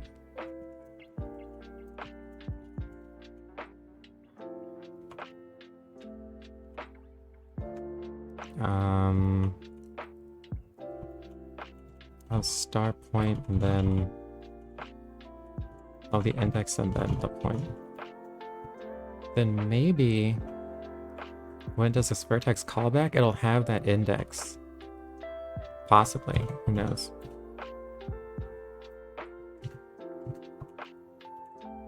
Expected one argument got 4. What? Can you not do that? Is that not a valid way to make a tuple?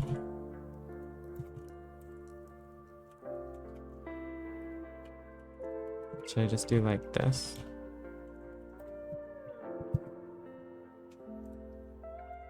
Okay, so now it returns something. But it looks like it's not including that vertex. That index, I mean. What is other data?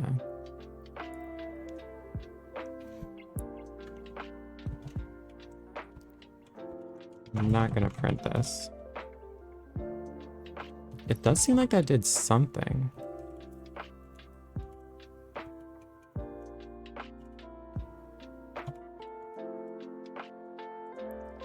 If I bring it back to this, then it just goes through. If I pass that extra index, then something happens. And this is what it expects to be a pointer to a user-defined vertex structure.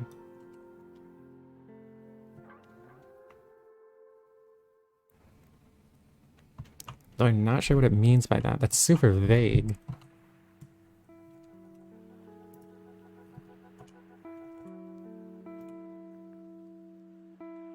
Man, I want to use this.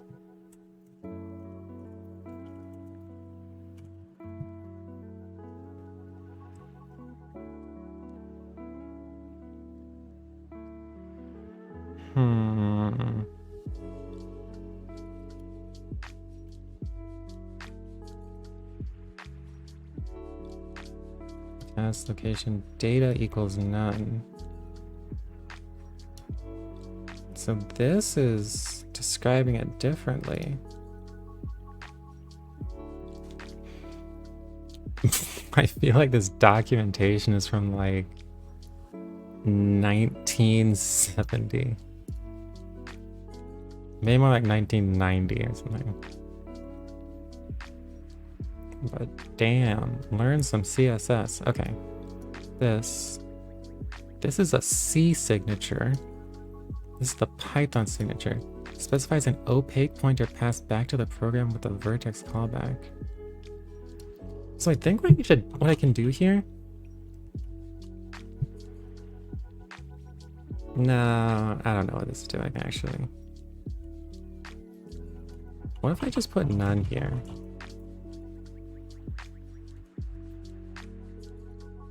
And that doesn't work. I think the only purpose of this is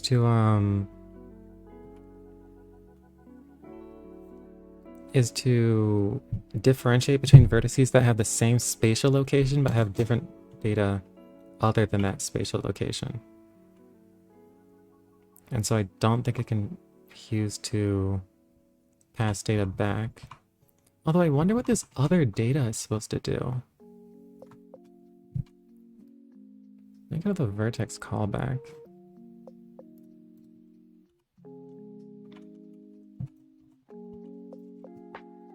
If I can find it.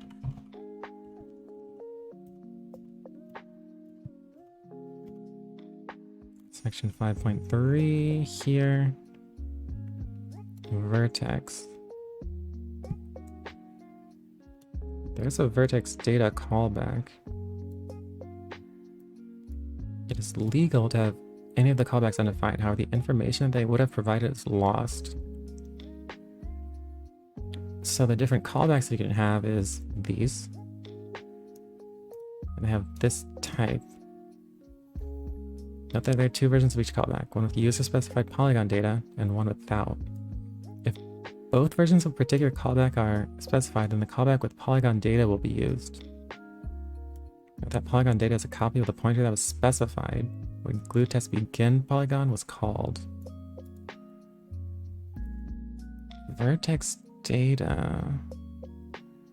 So currently I'm getting the vertex data. I guess all it'll do is it'll return the polygon data pointer to me, which isn't super useful. I actually don't know why anyone would need that.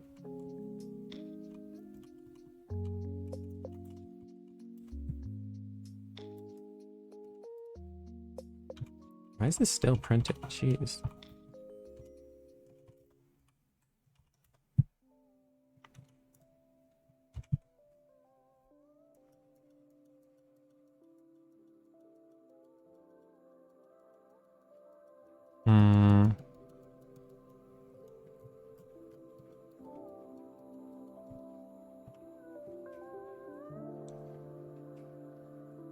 Okay. What I think I'm going to end up having to do... What does this other data do? Vertex callback. Glue test vertex callback. Oh, I think that's... Glue test. Okay. I gotta look this up in GitHub. I'm gonna see if anyone else knows how to use this. There's no way there's no... Oh, it's searching only...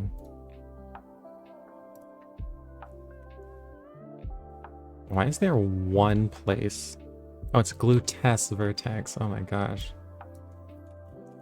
I was going to say, I know this is obscure. I didn't know this was that obscure. So let me go to Python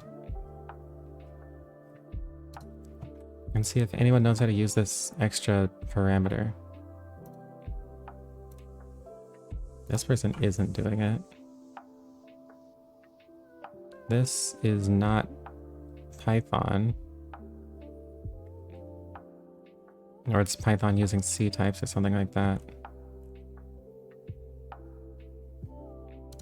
Let's see this one. GL vertex 3dv. This function doesn't exist.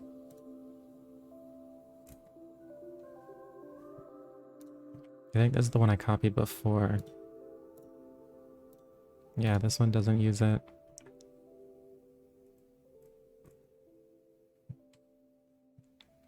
Maybe this one knows how, but probably not. That function doesn't exist. This function does exist. And it's taking a color. So this person has found a way to make the callback return the vertex and the color. How?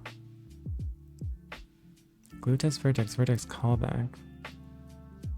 This is upon initialization, display. It must be this somehow, vertex data?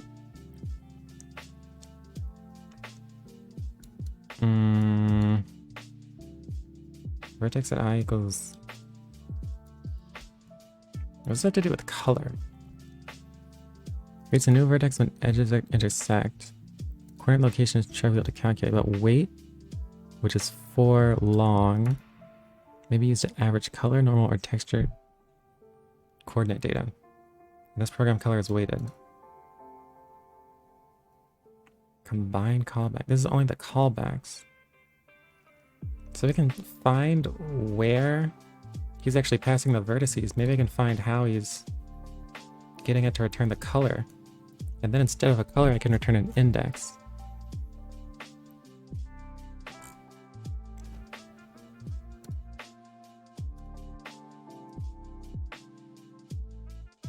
So this vertex callback, oh, it's registered right there. Darn. How does he have this in init, but no class?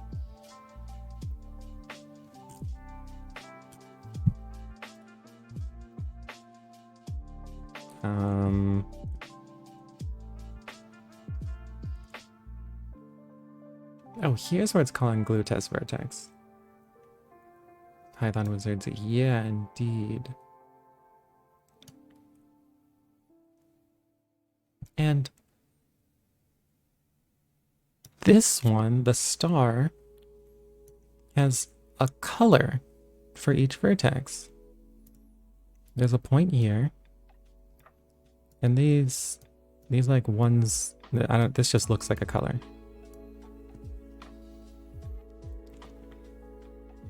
So how is he specifying that?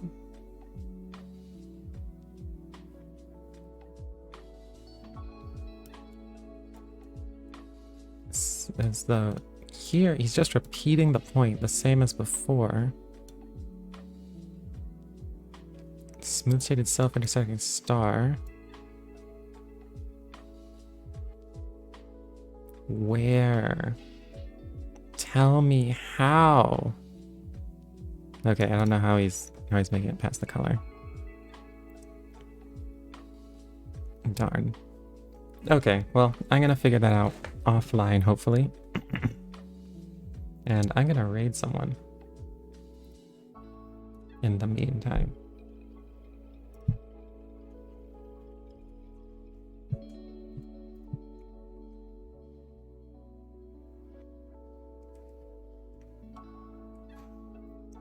Let's see who's on. This person has English in his bio. And he's been going for an hour, so yeah. This looks like a good person.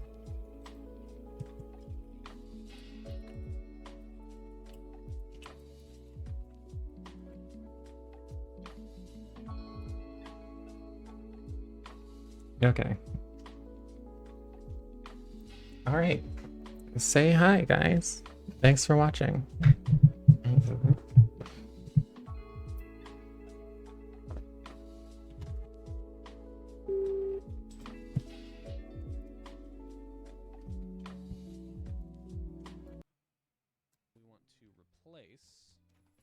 We just want to strip out that flag. I'm going to call this American flag. Hey! Oiler Tour is rating with a party of 5. Welcome, Oiler Tour. Do you pronounce it Oiler or Oila? And all my professors pronounced it Oiler with the occasional... who did what? Hang on, my thing froze. Euler Tour, you followed me. Euler, all right, that's how you pronounce it. Most of my professors, of course, this is in Oklahoma, but most of my professors, they pronounced it Euler. I had German professors that would pronounce it Euler, and then a few professors who had no idea how to pronounce it, who would say Euler. So you get those two. It's Crypto Studio changed it. It's raid wall now.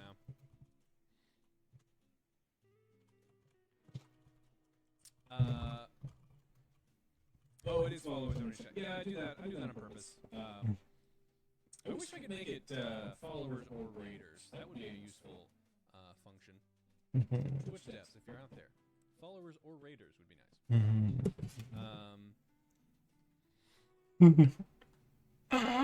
Actually, I could actually write some code to, if I'm being raided, to disable it for, I don't know, 5 minutes or whatever.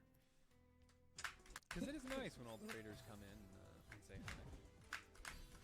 hi. I go by Euler a lot online since people sometimes don't know. Yeah, I get that. You kind of have to. But yeah, we're working on my custom chat bot. Let's do you a shout out. Thank you. Look at the bio. If you had a bio, it would show up there. What were you streaming? Tell me about it.